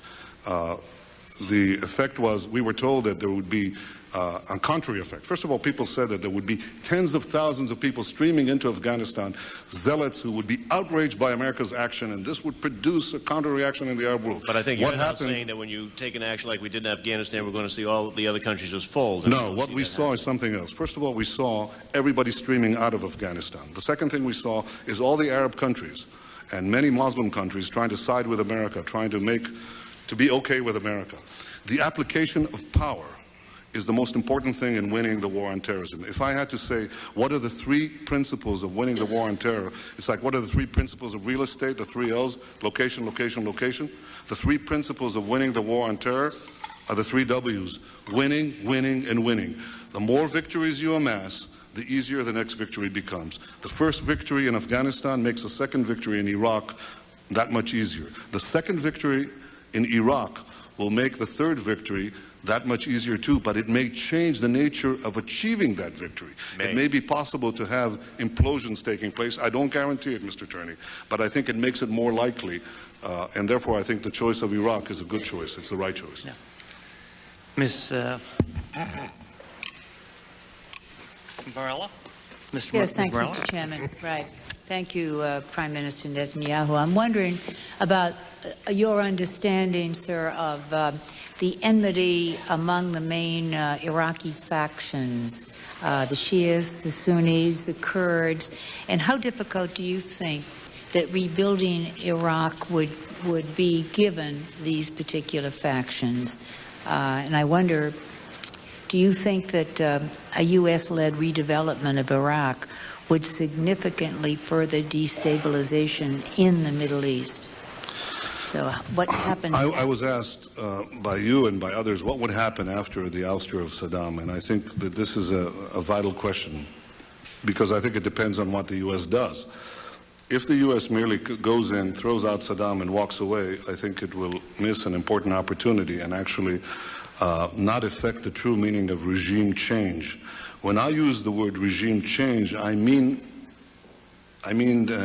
those words in their most fundamental meaning. Regime change the nature of the regime. That is, not replace one dictator with another, but replace dictatorship with democracy, or at least with democratization. This is the great opportunity that would be afforded to the Middle East, to the prospects of peace and development, to the Iraqi people themselves, and to others. That is, if the United States, after ousting Saddam, seeks to advance a democratized Iraq, couples those political goals with an economic package to rebuild the infrastructure of Iraq, to advance it, to create small business grants and loans, to create the spirit of entrepreneurship that had very much characterized Iraq for many, many decades, actually for many centuries, then Iraq could be transformed. It may not be and may not become a Western democracy. I'm not Pollyannish about it. But when people say it's not possible to have democracy in a Muslim country, I say, oh, really? What about Turkey? And I say, well, okay, Turkey is not necessarily Luxembourg. That's true. But if I have to choose between Turkish-style democracy and Iranian-style theocracy, or Saddam-style democracy, where he gets 99% of the vote, then I know what I choose and what you would choose too. So I think that's really the task. The task and the great opportunity and challenge is not merely to effect the ouster of the regime, but also to transform that society and thereby begin the process of democratizing the Arab world. I think that's absolutely essential. And I think we can draw lessons, Congressman Morella, from the struggle that the democracies led by the United States waged against another unreformed despotism with a militancy that knew no bounds to the use of force. I'm talking about, of course, the battle against Hitlerism. Now, America, the first thing it said was, we have to oust Hitler. They didn't say, what will happen afterwards? How will we deal with Germany? Will it... all the questions that come to mind later, they never asked that. Because the first thing, the palpable danger of this regime and that particular regime acquiring nuclear weapons was in their minds, and the threat to our civilization was in their minds. So first he had to go. But they didn't stop there. They went in there. They imposed actually limitations on German sovereignty, some of which last to this very day. They put in the Marshall Plan. They had democratic elections, a transition to the permanent democratic political system that we have in Germany today. And now, 5-6 decades later, when you ask, what is the protection against the reemergence of neo-Nazism, of a new Hitler in Germany? It is not American tanks. It is not NATO soldiers. It is German democracy. There are neo-Nazis there, but they're simply washed away by democracy. We have a situation where the Arab world is cloistered. It doesn't have that ventilation. It has to choose between Saddam and the Ayatollahs, between Arafat and the Hamas. And I think that the greatest achievement, the greatest change would take place, and the greatest long-term protection against the return of another Saddam, another bin Laden, another Mullah Omar, and after Arafat is ousted, another Arafat. I think the greatest protection is to ventilate these societies with the winds of freedom. Democracy, or if I want to be realistic, democratization, coupled with an economic package. I think that should be the step afterwards in Iraq, and I think it would actually stabilize Iraq. It might send a message, I think it will, to neighboring Iran, to neighboring Syria, and the people will wake up and they'll say, we can have a real life. We can have choice. Our children can have a future. That's not a bad idea. But can we do it alone? Yeah, if you want to, you could do it alone, but I don't think you will do it alone, frankly. I think that you won't do it alone for the simple reason that in these circumstances, when you lead, others will follow. If you wait for them to join you, you'll never lead and they won't follow. Lead, they'll follow. Mr. Clay. Thank you, Mr. Chairman. Mr. Netanyahu, you said earlier that you didn't like to be quoted, but I'm going to quote you from a speech you gave before a Senate committee in April. Quote, clearly the urgent need to topple Saddam is paramount.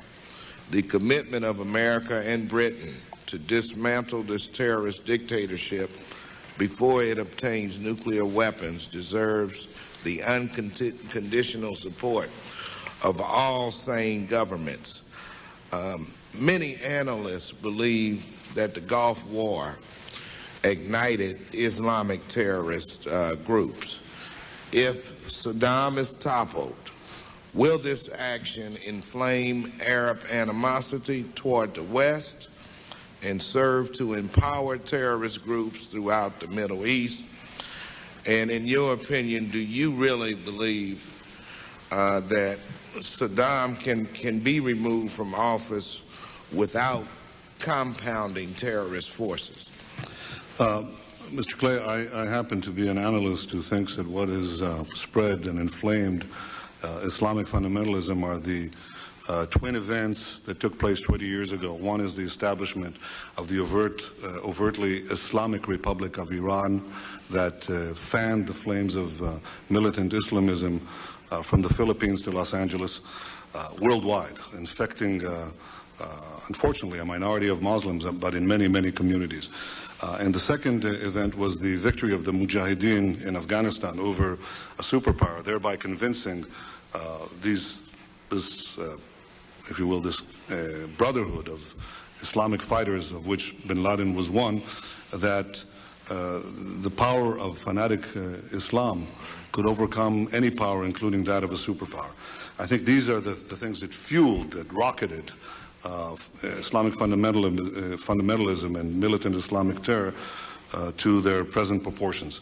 I think that what compresses it is exactly the opposite of what fueled it. What fueled it was a sense of victory. What compresses it is a sense of defeat. The crucial thing that drives the spread of militant Islam and militant Islamic terrorism is hope. It is hope that the doctrine will be able to achieve its designs of world domination and the crushing of enemies. The more that hope grows, the more militant Islam and militant Islamic terror grows. The more it is crushed, the more it compresses, the more, in the same proportion, the ability of these terrorists and these militants to recruit new recruits to their cause, that too is reduced proportionately. I began to say to Mr. Turney, I think that, I think it was Mr. Turney, he asked me, well, you know, how do you know? And I said that in 1986 I wrote a book that said that you should take action against terror regimes, and that would tend to compress them and their activities. And apparently, it turns out that President Reagan had read this book. Now, I don't know if he read it before he decided to strike Libya or after, but nevertheless, Secretary Shultz wrote to me and he said that this made a profound impression on him.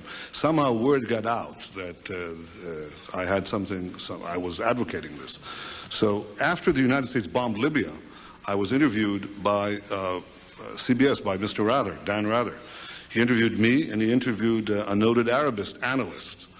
And he asked, what would happen now after this American bombing of Libya? And the Arabist, I think it was Patrick Seal, said there will be more terrorism, terrorism will grow, the Islamic masses would be inflamed, American embassies would be burnt, Gaddafi would become a hero, and he would make more terrorism. I think I'm giving him a fair paraphrasing of his remarks. Then Mr. Rather asked me, what do I think would happen? And I said, nothing. Nothing would happen. American embassies would not be burnt. Gaddafi would crawl into his hole. He would be very careful in committing any more terrorist acts, not because he's not a terrorist, but because he might die. He almost did in that raid. And people will respect American power. And in fact, what that single action did was to produce a complete cessation, nearly a complete cessation of terrorism from Libya, He tried one clandestine act, was caught in the process, and of course didn't do anything since. But Libya has avoided this because of that action. In short, what I'm arguing is that the application of American resolve and force, preferably with other countries, but the application of that force against militant Islam and against militant Islamic terrorism is the only way to compress it. There is no other way to compress it. But I'm also arguing that at the long run, what you have to do is to get at the sources of fanning the hatred. The sources that fan the hatred are the regimes that propagate the creed. And where better to begin the process of changing these regimes than in the places where you're going to change them anyway. You can go, of course, to other places in the Arab and Muslim world in which you're not engaged directly in a conflict today. I would not advise that. I would say use the opportunity of eliminating the nuclear threat from Iraq and begin a regime change there. Use the opportunity of a regime change in what I call Arafatistan, when we have a new regime there, to begin a process of democratization, a process of economic reconstruction and open opportunity, political and economic, for the people.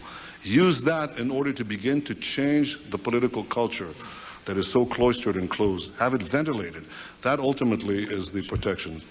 And I think that will create not the inflaming of masses, but the dousing of the hatred that is systematically sprayed from these regime centers. Thank you. Thank you, Mr. Clay. Mr. Lewis? Thank you, Mr. Chairman.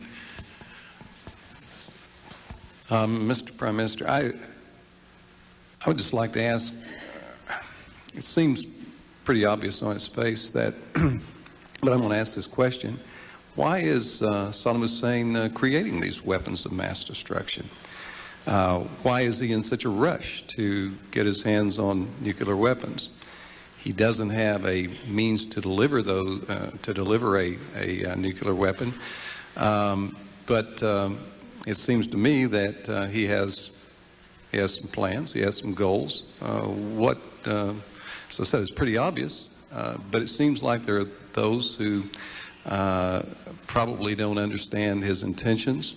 I think some of our allies, if you look at the situation with the United Nations, he has continued to deny them the opportunity for inspections.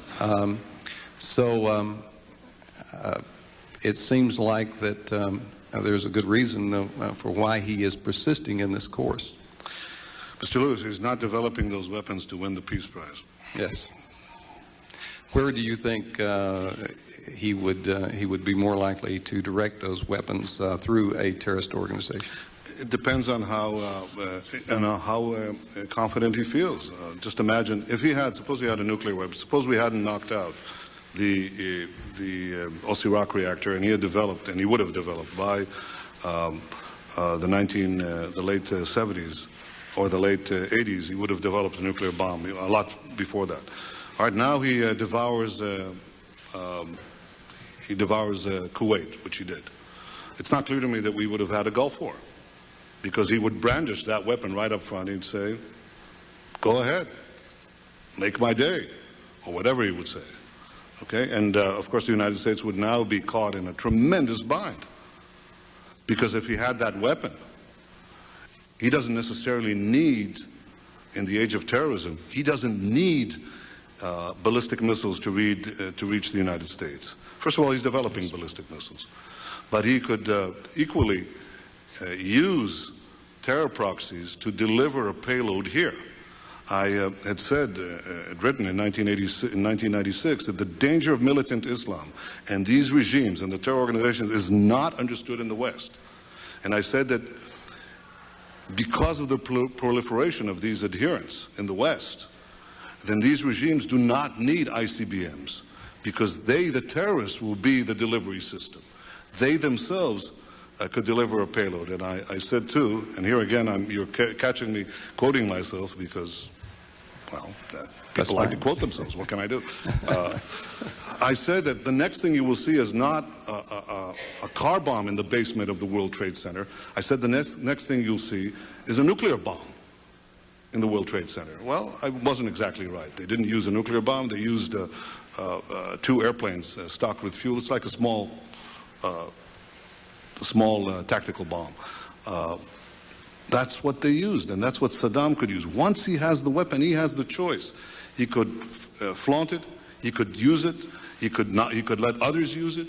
He could have delivery systems in the West that do not require missiles. He could put it on top of a missile. Do we want to wait? Is the issue that we want to wait and find out? Do we have any doubt that he's developing? To be honest and fair, and I must be honest and fair, this is not a court of law. This is not a question of legalisms. It's a question of a realistic assessment of a threat, a palpable threat to our common civilization.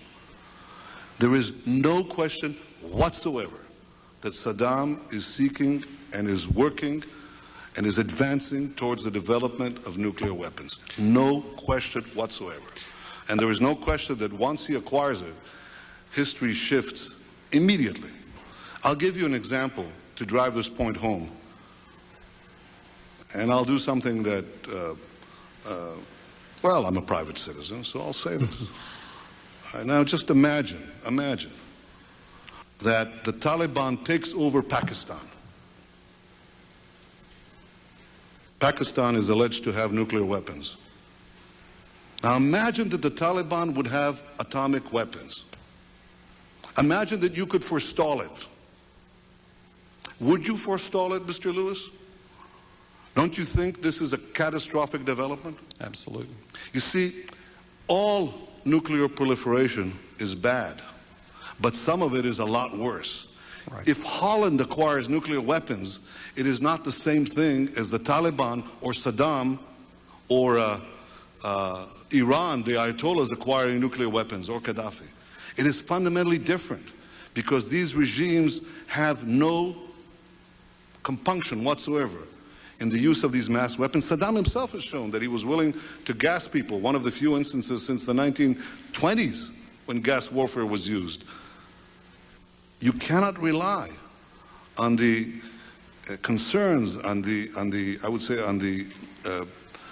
mechanisms that inhibit the use of these weapons that apply elsewhere. Even in non-democracies, there are such inhibitions. What you have here are single-man regimes typically, without the political, military, and scientific buffers that always provide a hedge between the leadership and pressing that button. Here, it's Saddam's whim. He decides, he pushes the button. Right. He has a peculiar way of resolving issues like that. And during the Gulf War, there was a debate, a problem of some medical shortages. He was sitting in the cabinet room, and he called the health minister to the other room, and he killed him. Well, I think he can press the button. He can press the trigger. The emergence of nuclear weapons, that is regimes, single-man regimes or zealot, tyrannical, terroristic regimes that acquire nuclear weapons is an enormous threat to our civilization. I cannot stress that enough. And I'm not speaking here as a partisan, because in Israel we don't have a decision. Am I speaking as an Israeli? Yes. But I'm speaking here as a citizen of the free world, as a citizen of a world that is entering dangers that are not yet understood. It is not important that we meet here in 10 years, and I will quote what I said here today, because if they had nuclear weapons on September 11th, we couldn't meet here. Well, you know, I think the question was asked after 9/11 last year, why didn't we know and why didn't we do something? And I think we can be forgiven for being caught off guard the first time. But I don't think we can be forgiven when we absolutely know that a man like Saddam Hussein has that kind of power and has all the will to put them in the hands of put those weapons in the hands of terrorists, and we don't do something about it. I don't think we can be forgiven for that. Thank you, sir. Thank you, Mr. Lewis. Ms. Watson. Thank you, Mr. Chairman. I'm sitting here and I'm very troubled. We were attacked a year ago on 9/11 by what we thought was a group called Al-Qaeda, led by Osama bin Laden. I don't hear his name anymore. We launched a response to an attack on continental United States. I don't hear his name anymore. We have not won a war in Afghanistan. We don't know whether Osama bin Laden is dead or alive. No one has given us any proof. We don't know where the Al-Qaeda cells are around the globe. And all of a sudden, we're no longer looking for, I think they pulled off a brilliant scheme. Are the most prestigious intelligence group in the world could not warn us, and we did nothing. So I'm troubled because we've won no war against the terrorists.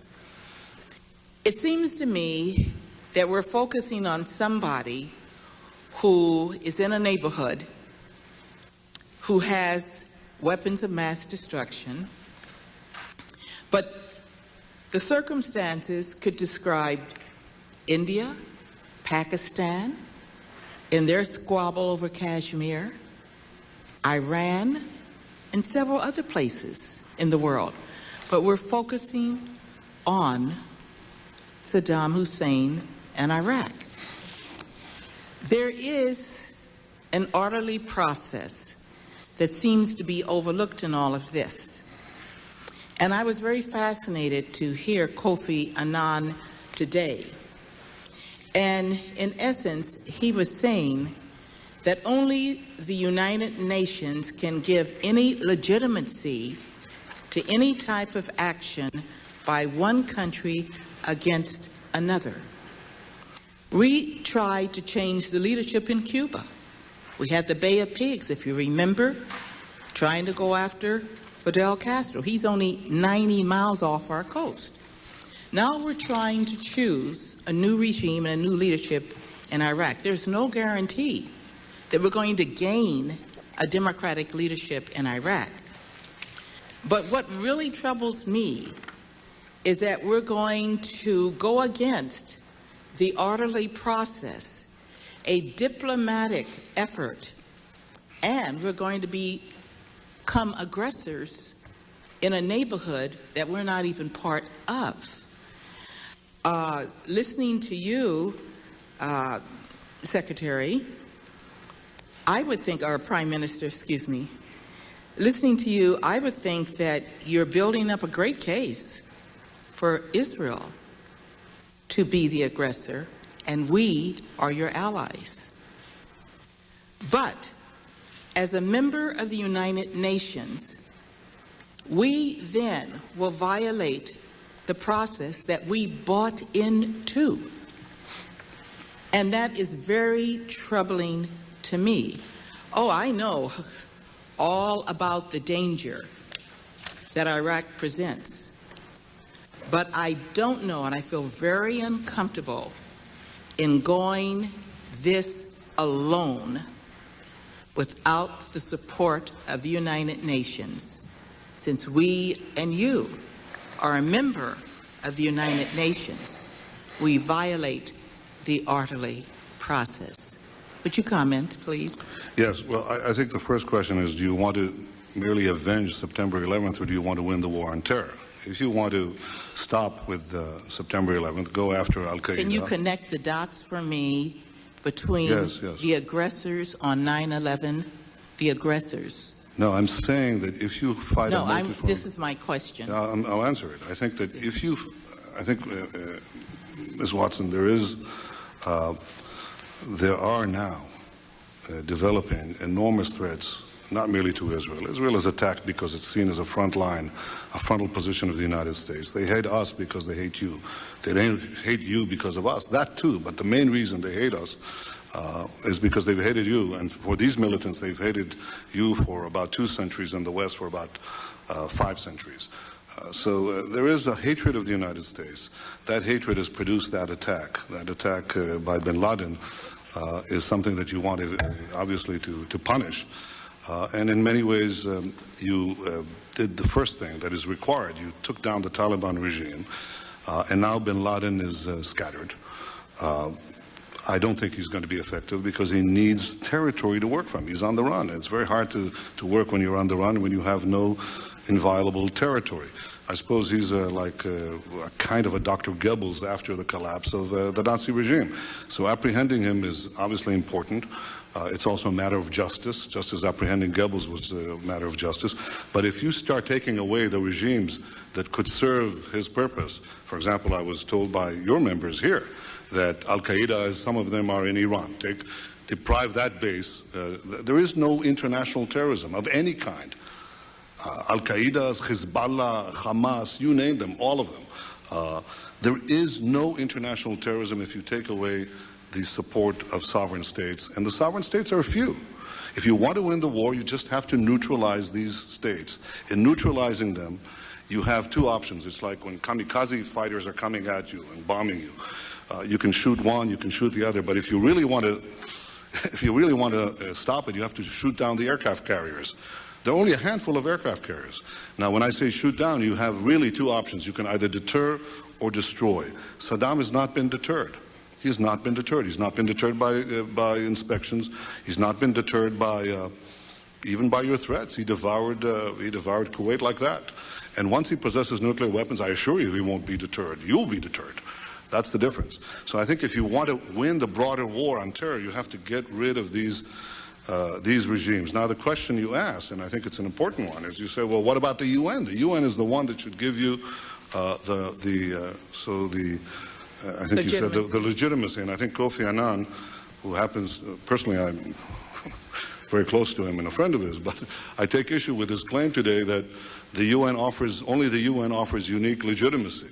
Well, yeah, it offers something unique. I mean, this is an organization where Libya is chairing the Commission for Human Rights and where Syria chaired the Security Council. It is a fact that the UN has failed time and again to act against aggression in time, often, in fact, siding with the aggressions. And the reason that is the case is something that was seen over 2 centuries ago by a great thinker like Immanuel Kant. He said that an amalgamation of dictatorships and democracies together would not protect peace, because dictatorships tend towards war, and only democracies tend towards peace, and he was right.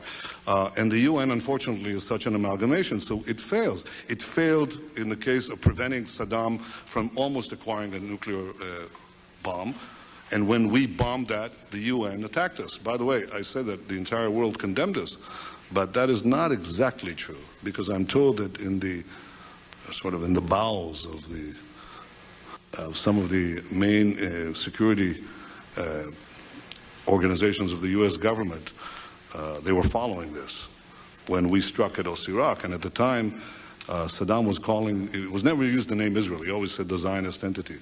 I think the movie Raiders of the Lost Ark, or the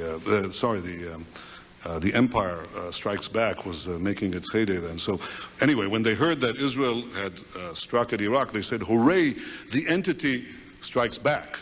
But nevertheless, the formal position of the United States, the formal position of the UN, condemned Israel, was about to place sanctions on Israel.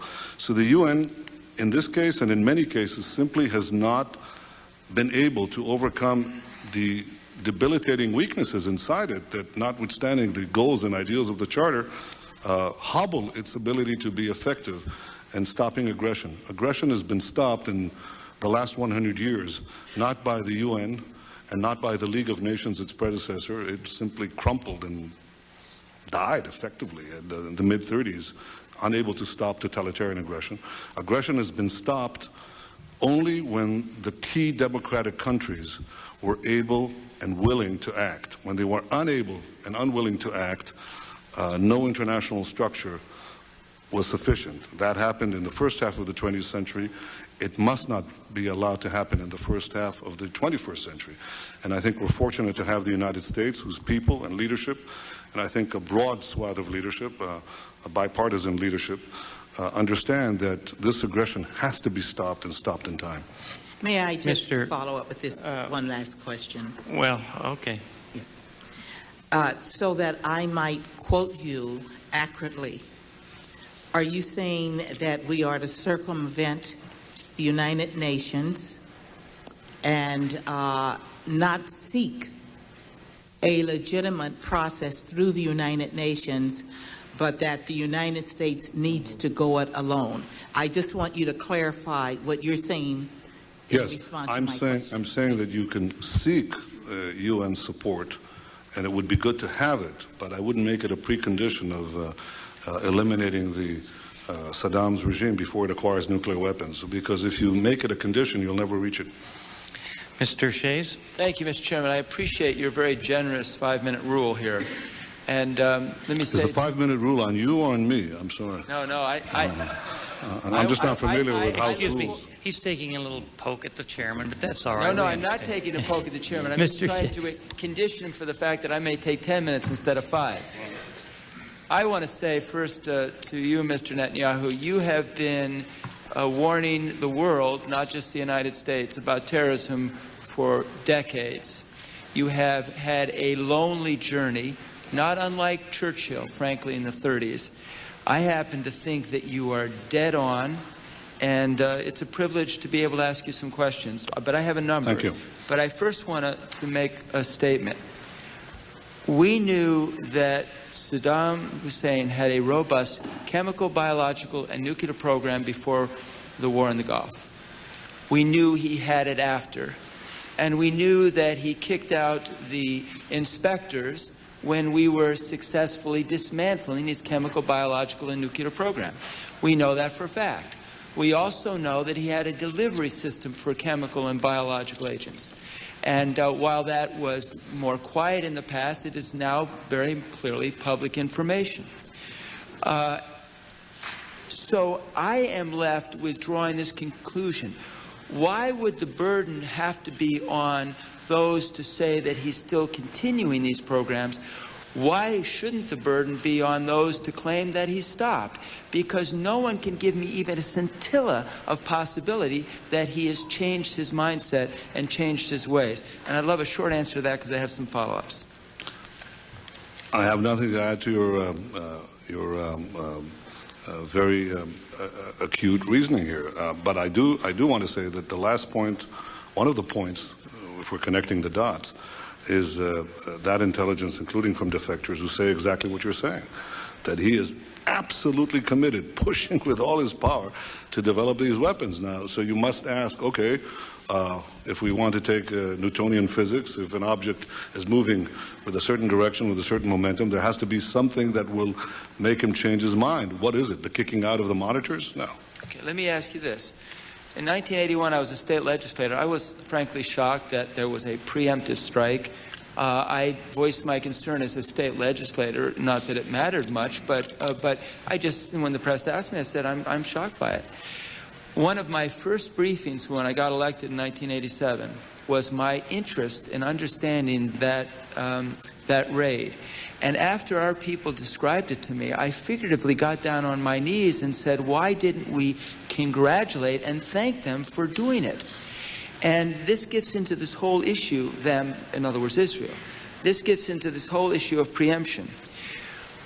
We knew that we had an ally, the Soviet Union, who became our enemy socially, politically, economically, and militarily.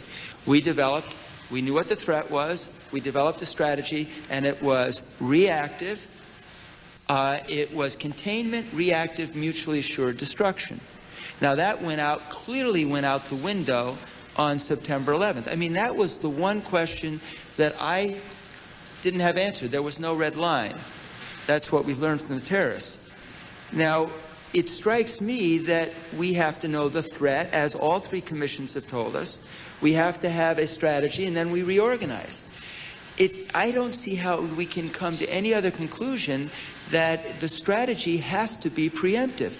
And I'd say to my colleague, the ambassador, who I understand where she's coming from, but it strikes me, and I was surprised by my own majority leader being surprised that we can't do preemptive. What other choice is there in combating terrorism if it's not preemptive? And I'll just qualify it with one other point, color it in a little bit. At that very table, we had a noted scientist who said his biggest fear was that a small group of dedicated scientists could create a biological agent, an altered biological agent that would wipe out humanity as we know it. And we were all struck with the fact that if a country allows that to happen, what are we going to do? Just wait till it happens. It has to be preemptive. Is there any other choice than preemptive? I think not, but I think that there are three reasons why that is the case. The first reason is that you have now, here the situation where you have to go through and oust the regime as opposed to deter it. One, you may have a regime that is not deterrable. For example, if it has a penchant for suicide, you can't rely on deterrence, because if the regime is willing to die, a collective death for the glory of their twisted version, say, of Islam, it's not going to work. Or if there are people within it who are moving in that direction, it's not necessarily, deterrence may not work. The second is a regime that knows no limits to the use of force, that it's simply completely committed to that force. A good example of that is the Nazi regime. No matter what you did to it, as long as it lived, as long as Hitler breathed, as long as that clique was there, it simply would not stop. You had to oust it. And the third situation where you must change the regime is that if you don't, you cannot begin to effect a societal change. I think the removal of the dangers, I don't think you can rely on deterrence when it comes to most of the terror network. I think this is what distinguishes it from, say, the communists. The communists, you could deter. It was very easy. They were very rational. I think they were pursuing an irrational goal, but they pursued it very rationally. And every time they had to choose between their ideology and their survival, they chose their survival. They backed off. Berlin, whatever, Cuba. The militant Islamists, you can't rely that they'll make that decision, because they could go down with the ship. They have no compunction of killing as many people on this side of the aisle, but also quite a few of their own. And therefore, you never heard of a communist suicide bomber, but militant Islam produces hordes of them. So when you have a regime, a system that is not susceptible to deterrence, you have no choice but to take it out. But what does taking it out mean? It means, and this is, I think, my answer to you, Congressman Shays, it means that you cannot just have regime removal. You really have to have regime change in the fundamental meaning of that word. You really have to start changing the mentality, the poison, toxified mentality that these regimes have put into the minds of millions, hundreds of millions. And that is the real task, the great challenge. Now, if you don't, then it's a question of time where you'll have suitcase devices of mass death.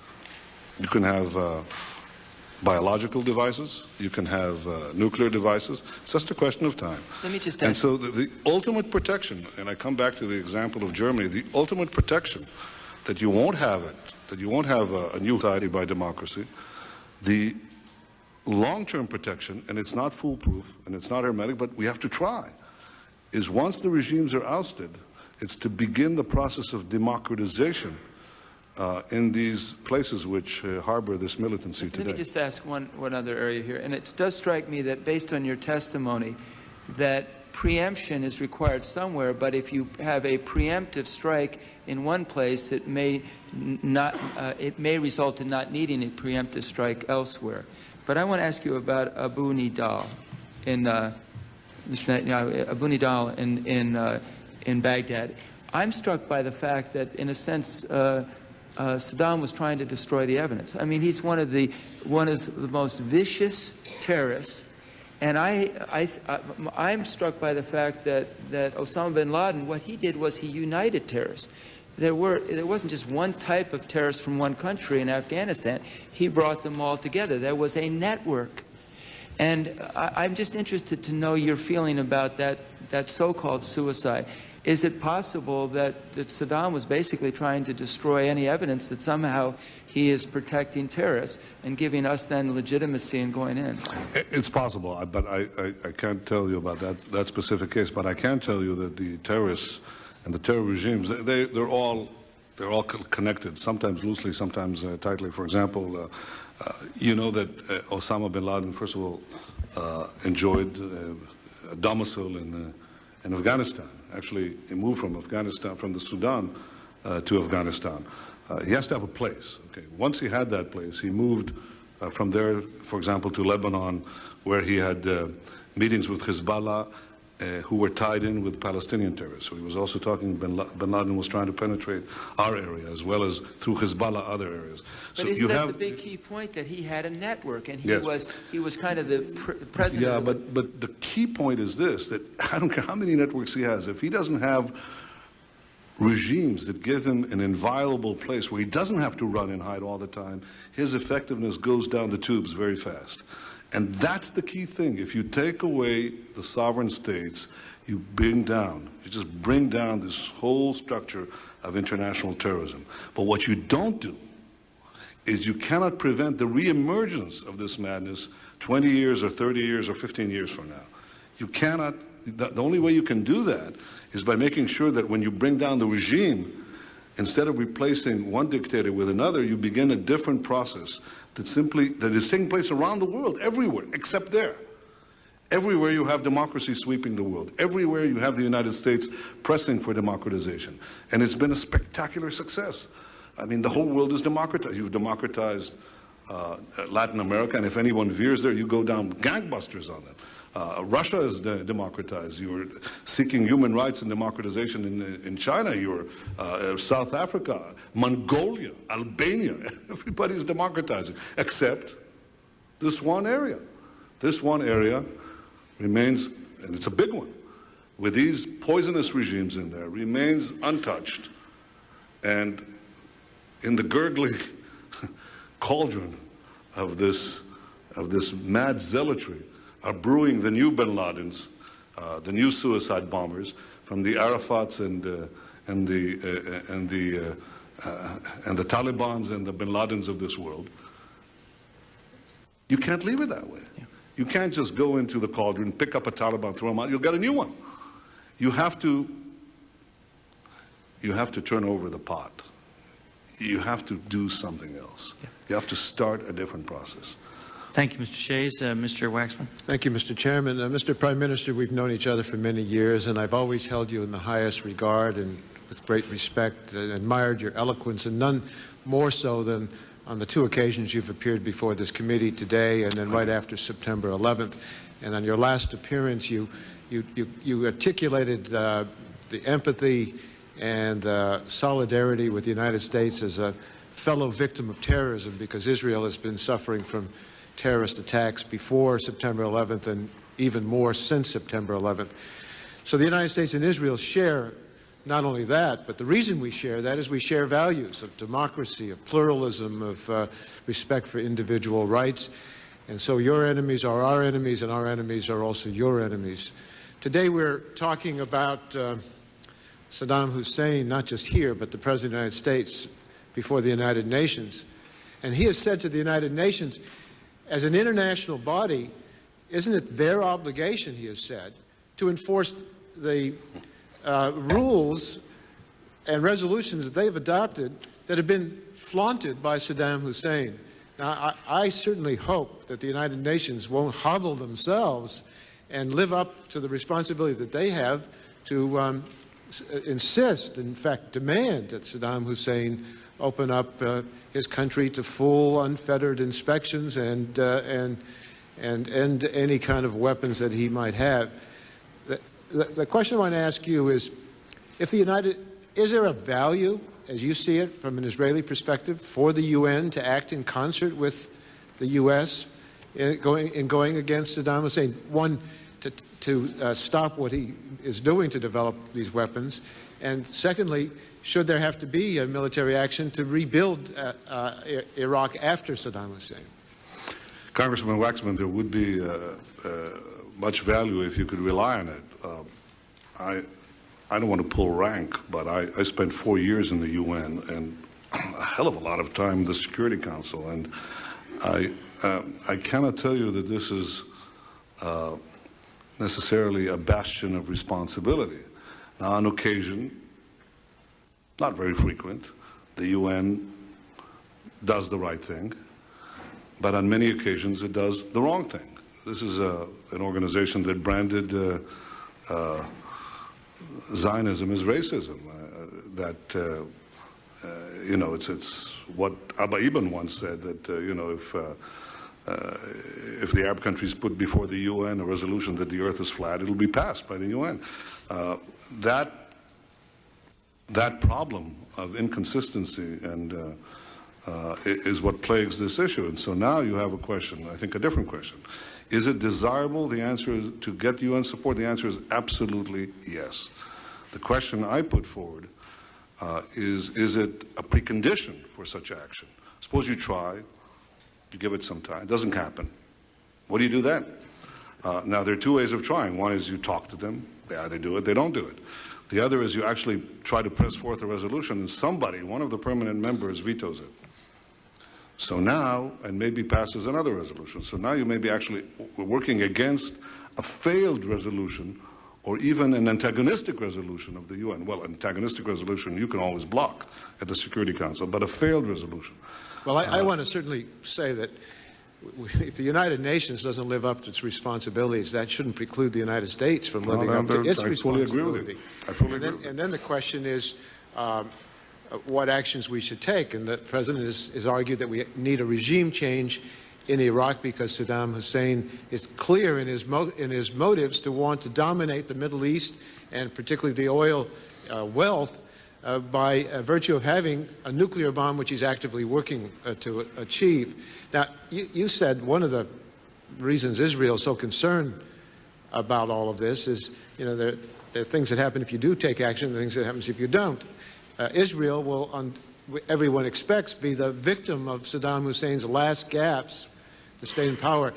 And you argue that the U.S. should be working with Israel to deal with that circumstance should it happen. I absolutely agree that it's essential that the United States and Israel work closely in concert, as we have in the past and we need to in the future, to deal with terrorism and then, God forbid, any kind of use of weapons of mass destruction short of nuclear weapons by Saddam Hussein. But let me examine this. A couple things that have been thrown out in the debate here in the United States. Some people have said, if we go after Saddam Hussein, it's diverting us from the war on terrorism. How do you answer that? I don't think so. I think it helps you enormously because in the mindset of the terrorists and the people they wish to recruit, there is a common front of, as I said, of a handful of states and actually not a much larger number of organizations. So if you start taking them one by one, taking them on, deterring some, destroying others, you are sending a message to the entire terror network. I would put it just as a victory for terrorism anywhere, in any part of the terror network, emboldens the entire network. A defeat of any part of the terror network discourages the entire network and makes it lose its head of steam. It's exactly opposite the advice that I suppose you're hearing from some, that if you take action, you'll inflame more militancy and more terrorism. My experience has been the exact opposite. The exact opposite.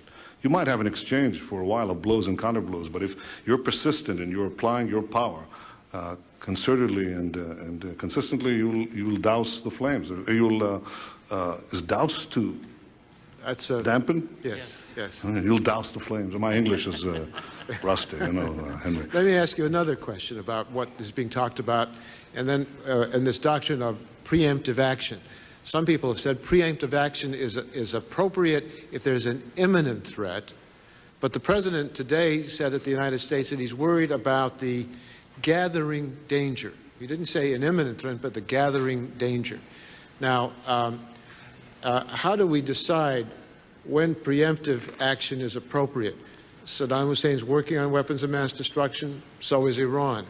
Syria is much more active in helping Hezbollah and Hamas as part of the terrorist network. Do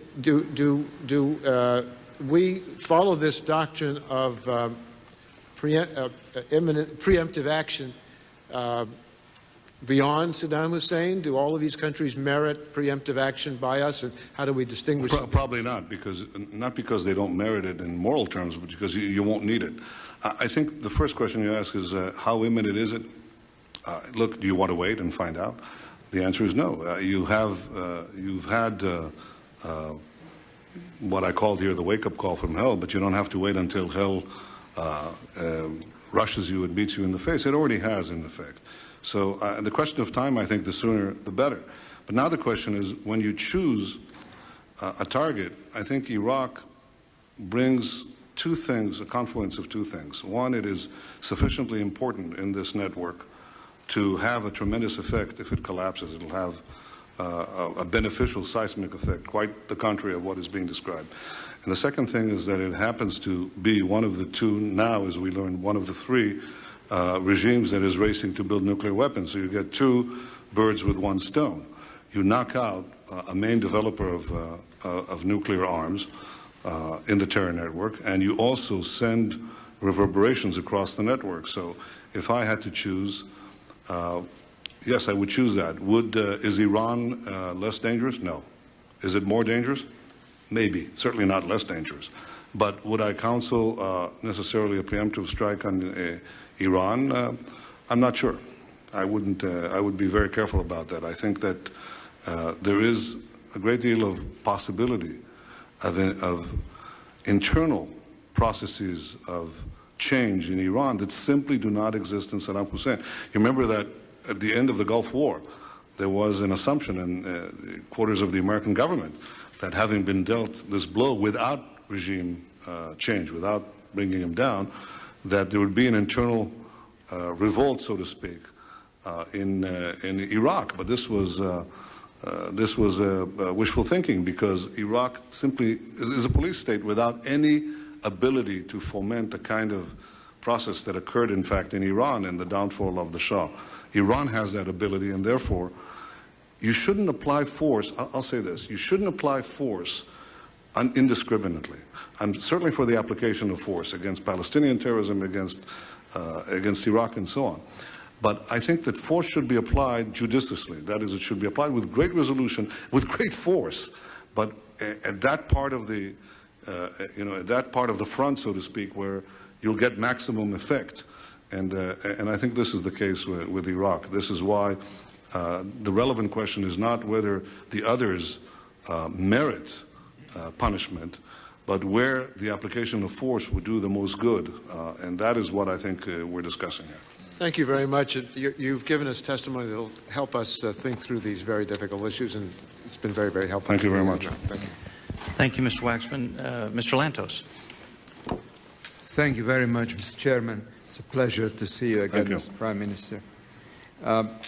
My colleagues have raised many of the issues that I wanted to raise, but I would like to go at them in a somewhat different way. So if you'll bear with me, and I'll be happy with whatever length of response you give me. Much of this debate in Europe, at the United Nations, and to some extent in this country about Saddam Hussein has the quality of people discussing the merits of an abstract painting. You like it, I don't like it, this is what I like, this is what I don't like about it. And I find this extremely disturbing because obviously vis-à-vis Saddam Hussein, we are looking at a record, his historic record, which there is no point repeating because we are all aware of it. What he did to his own people, what he did in beginning the war against Iran, in which hundreds of thousands on both sides died, the gassing of his own people, the attack on Kuwait, the attempted assassination of our own former president. The list is long. But every one of us in this body, every one of us in the public arena who deal with foreign affairs, also brings a record. Now, I was intrigued by your discussion with Mr. Shays concerning preemption.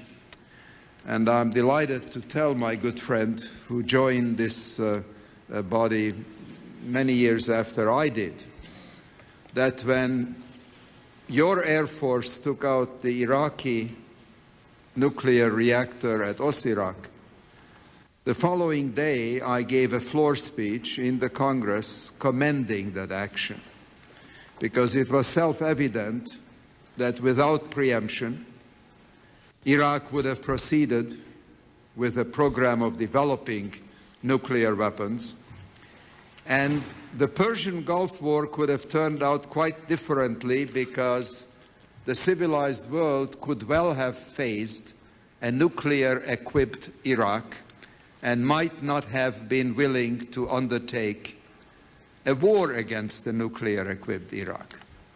So it seems to me that the President's speech today at the United Nations, and I don't know if you have had a chance to see it or read it, was right on target.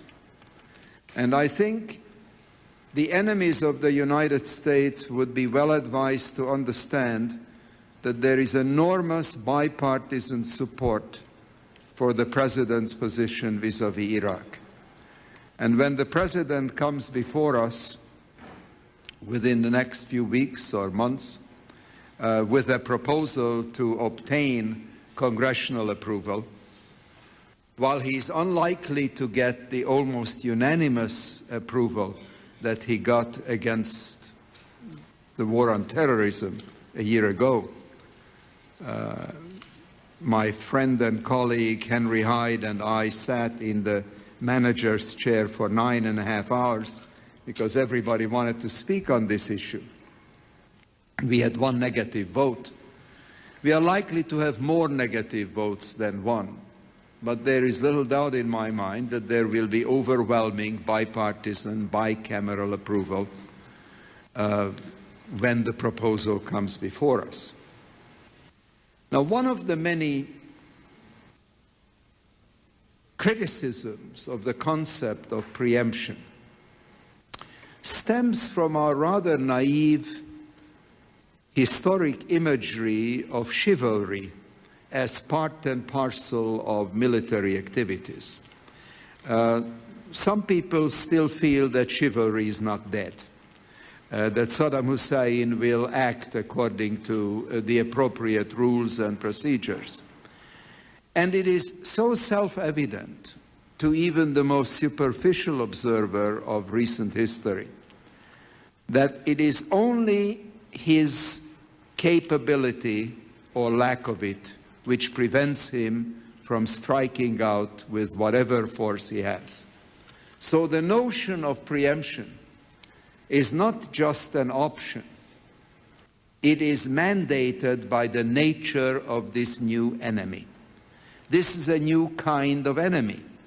And to apply the rules of 17th century chivalry to the regime of Saddam Hussein, to me, appears to be absurd. I would like to ask you to comment, if you would, about the public views and private views of many Arab leaders that has been commented on in the media.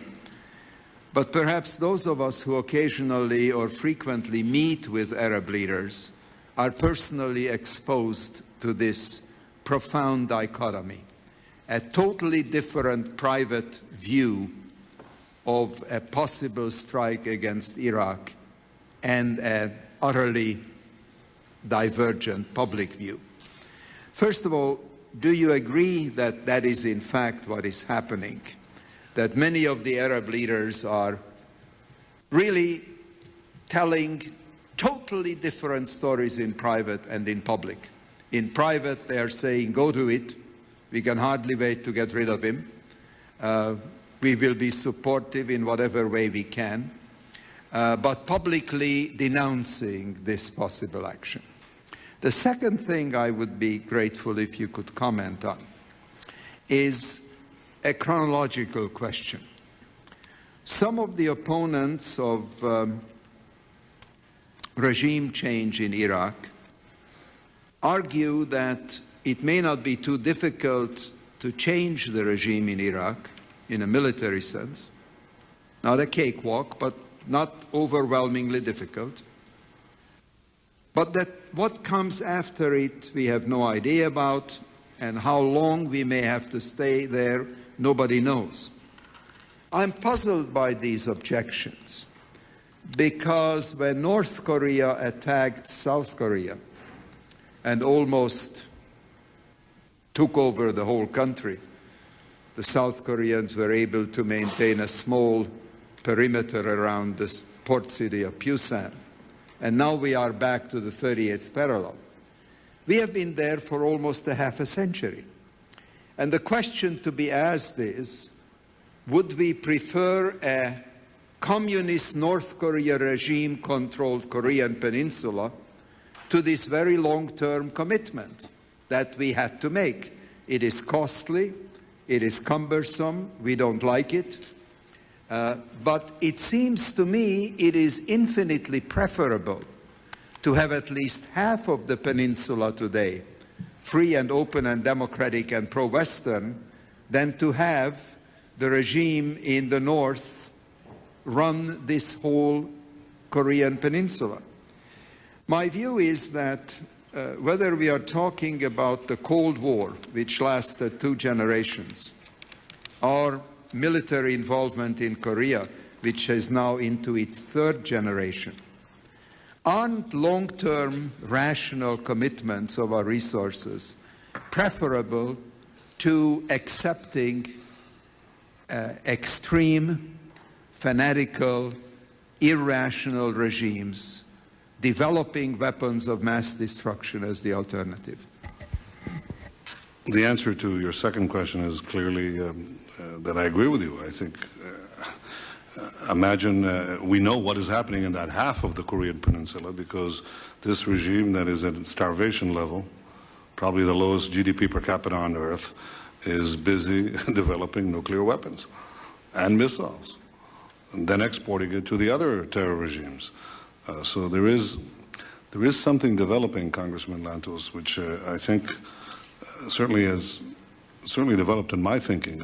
I'm a Kantian, as you could see by references to Kant, and Kant basically said 200 years ago that the way to secure world peace, in this great essay that he wrote, Perpetual Peace, he said the only way to do it is to distinguish between democracies and dictatorships, understand that whereas democracies tend towards peace because they reflect the will of the majority, dictatorships tend towards war because the dictator gets to be a dictator by practicing aggression against his own people, so he'll do it to others too. And Kant said basically that the only way you can have peace with dictatorships, he said peace with democracy is automatic and self-sustaining, but peace with dictatorships could be purchased, he said, by deterrence. Deterrence not by the United Nations, but what he called the League of Free Nations, which means the democracies banding together to deter aggression or roll it back if deterrence failed, which is essentially NATO. What didn't happen, opposite Germany, happened vis-a-vis a far greater dictatorship of a much more powerful dictatorship of Soviet Russia, and it worked. A cold peace. We call it a Cold War, but it was a cold peace, a peace of deterrence. I've come to the conclusion that faced with these types of regimes, who may be undeterrable, there really is, in the long run, only one kind of peace. That is the peace of democracies, or if you will, the peace of democratization. Because if you have these territories in which madness rules, in which they develop botulisms that they'll put in Manhattan or Washington, or suitcase nuclear devices that they'll detonate in the cities of the West, that you not nearly only have to preempt and oust these regimes, but you really have to begin this process of democratization. So I think Kant was right for 2 centuries, but I think in the 21st century we may have to go back to a democratic peace, period. I think this relates to your question, are we willing to pay the price? Well, I think freedom has its price, and our security has its price. I tend to think that the American people, I tend to agree with you from my visits to the United States and even my talk in the corridors of Congress. I think there's a solid majority who understand that action must be taken, sometimes with a shorter time horizon and sometimes with a longer time horizon, both going back and going forward on the need to secure our world. But I think that I think, yes, you have to pay the price of freedom. On the question of the private and public opinions of Arab leaders, it's well known that not only on this issue, but on many issues, there is a divergence simply because there isn't pluralism in Arab public political life.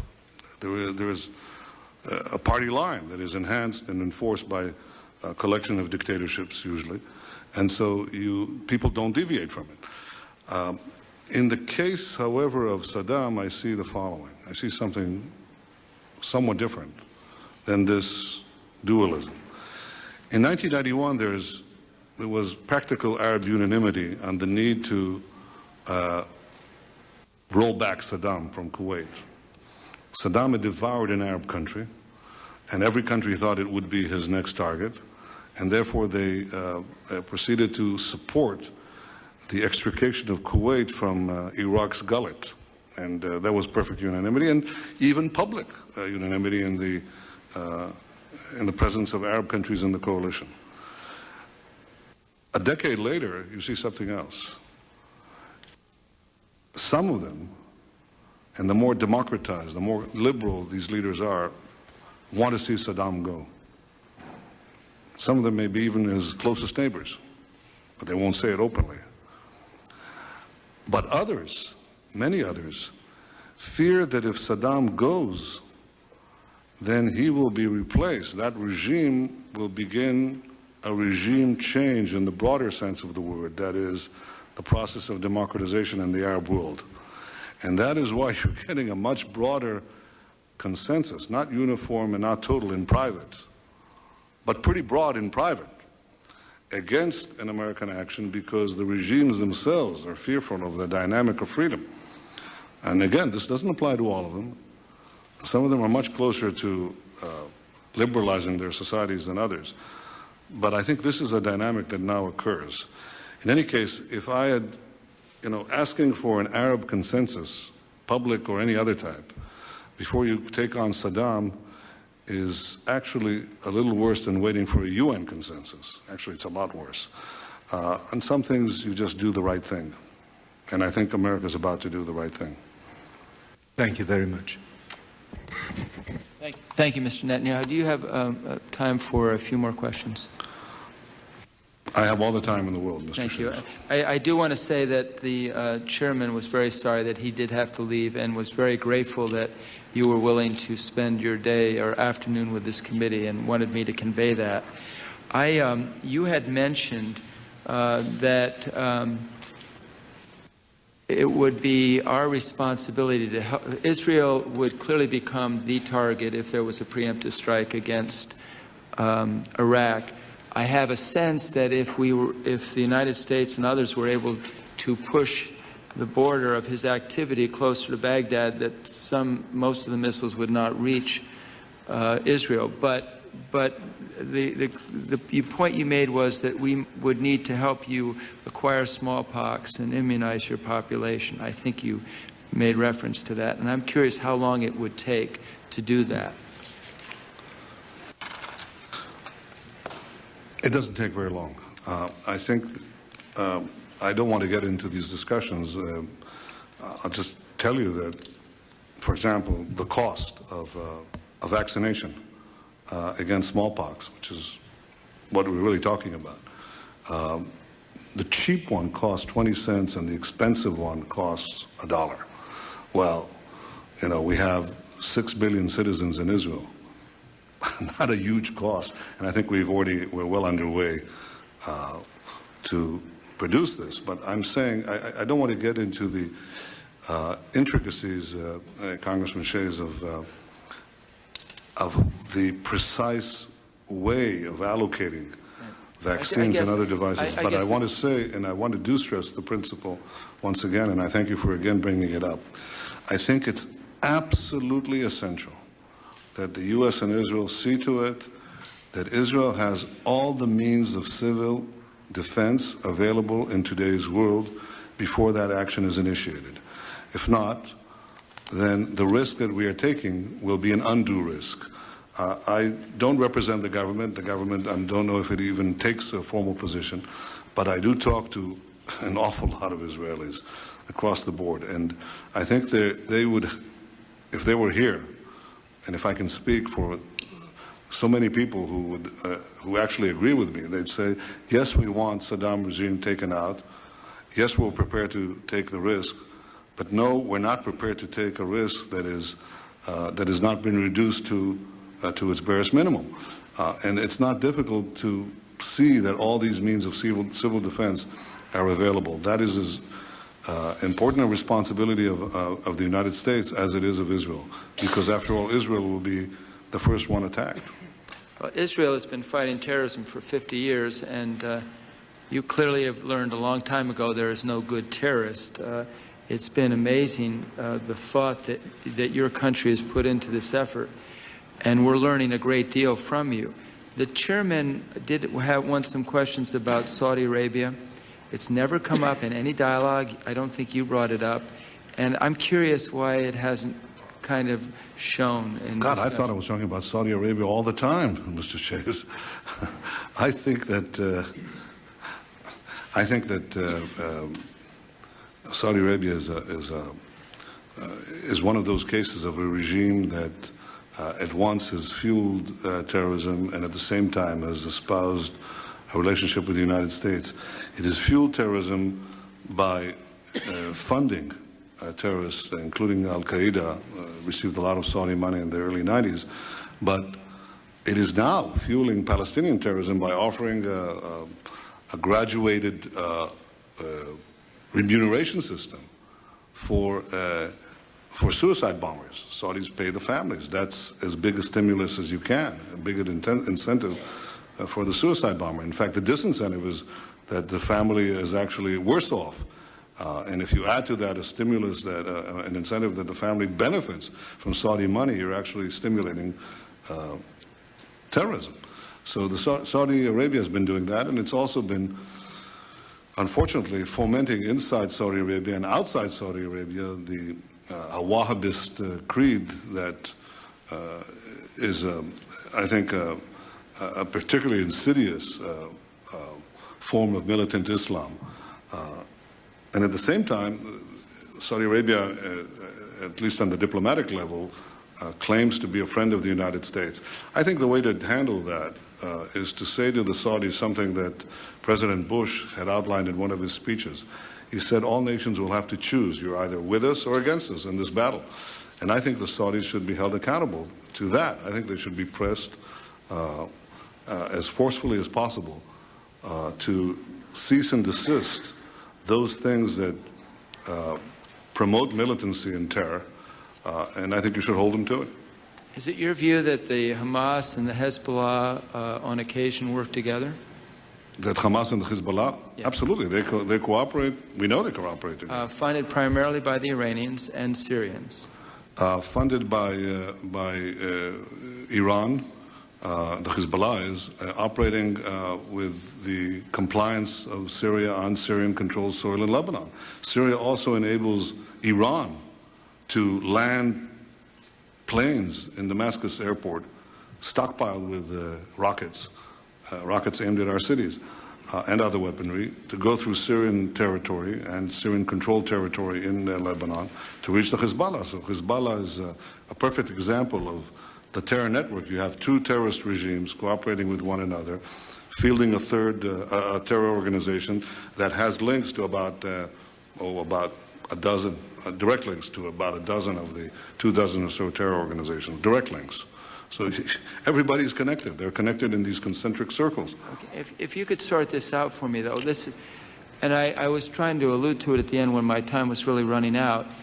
I thought, and not to put a nice word next to horrific people, but I gave the Al-Qaeda and Osama bin Laden credit for doing something that hasn't happened in the past, and that is basically to unite a world organization of terrorism schooled at the university in Afghanistan.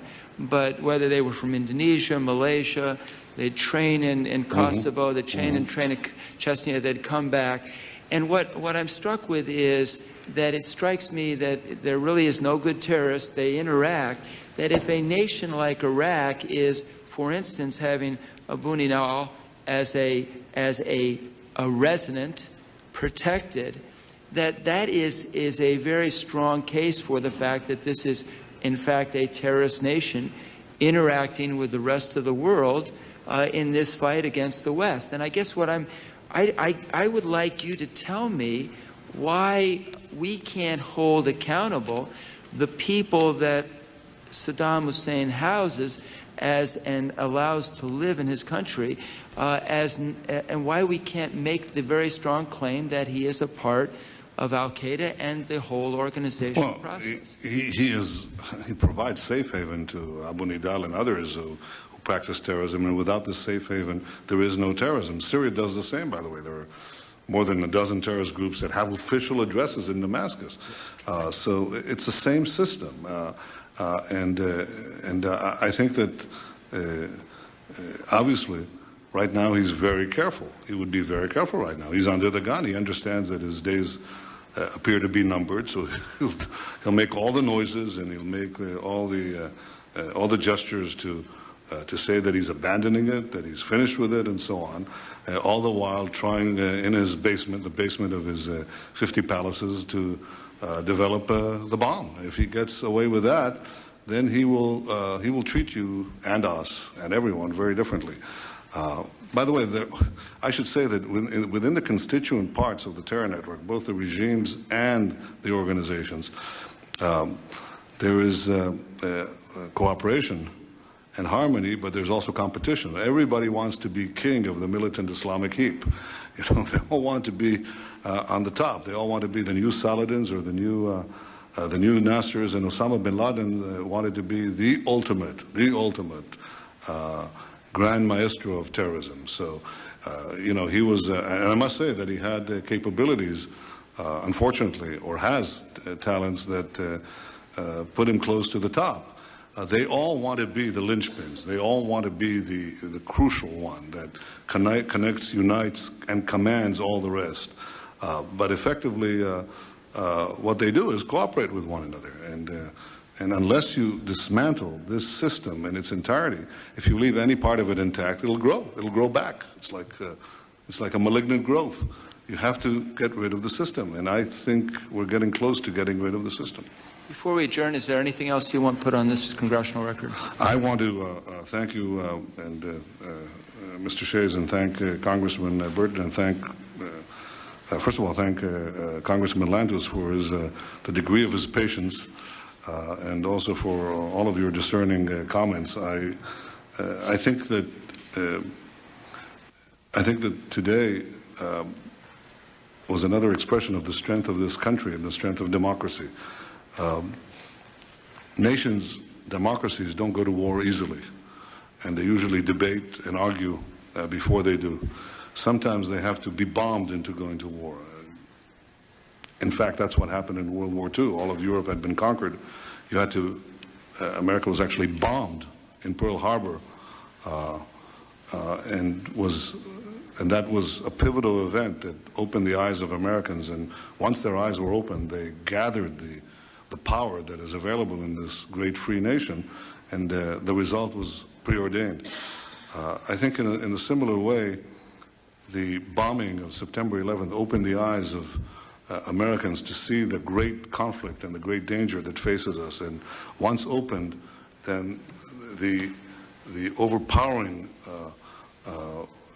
will of the majority of the people of the United States, of the steamroller, is inexorably moving to decide this battle. I think this was called by Congressman Lantos a hinge of history, and it is exactly that. It is a hinge of history. And 1 year later, I can come here and say that history is moving in the right direction. That had America not woken up, had America not mobilized its action, had it not if it had not had the courageous leadership of President Bush, then I wouldn't be able to say that I'm confident today. But I am saying that I believe that the war on terror is going in the right direction, and that I'm confident that if we pursue this direction, then we will achieve victory. And victory is victory for America, and victory for Israel, and victory for Britain, and victory for all the democracies, however vacillating and however reluctant their governments are. This is a victory for all free societies, and I'm sure it will be achieved. Thank you. I would just conclude by saying it's going to be a very interesting debate because even in my district, the phone calls against preemptive action is basically 40-1 against it. So it's going to be interesting to see how this plays out. And just on a lighter note, you mentioned television, and one of your colleagues, Foreign Minister Perez, said television makes dictators impossible, and then he went on to say it makes democracy intolerable. I'd agree with that part of Mr. Perez's statement. Have a good day. Thank you. Thank you very much. This hearing is adjourned.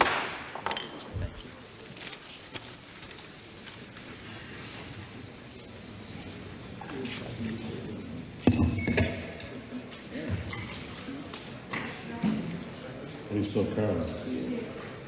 Oh.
This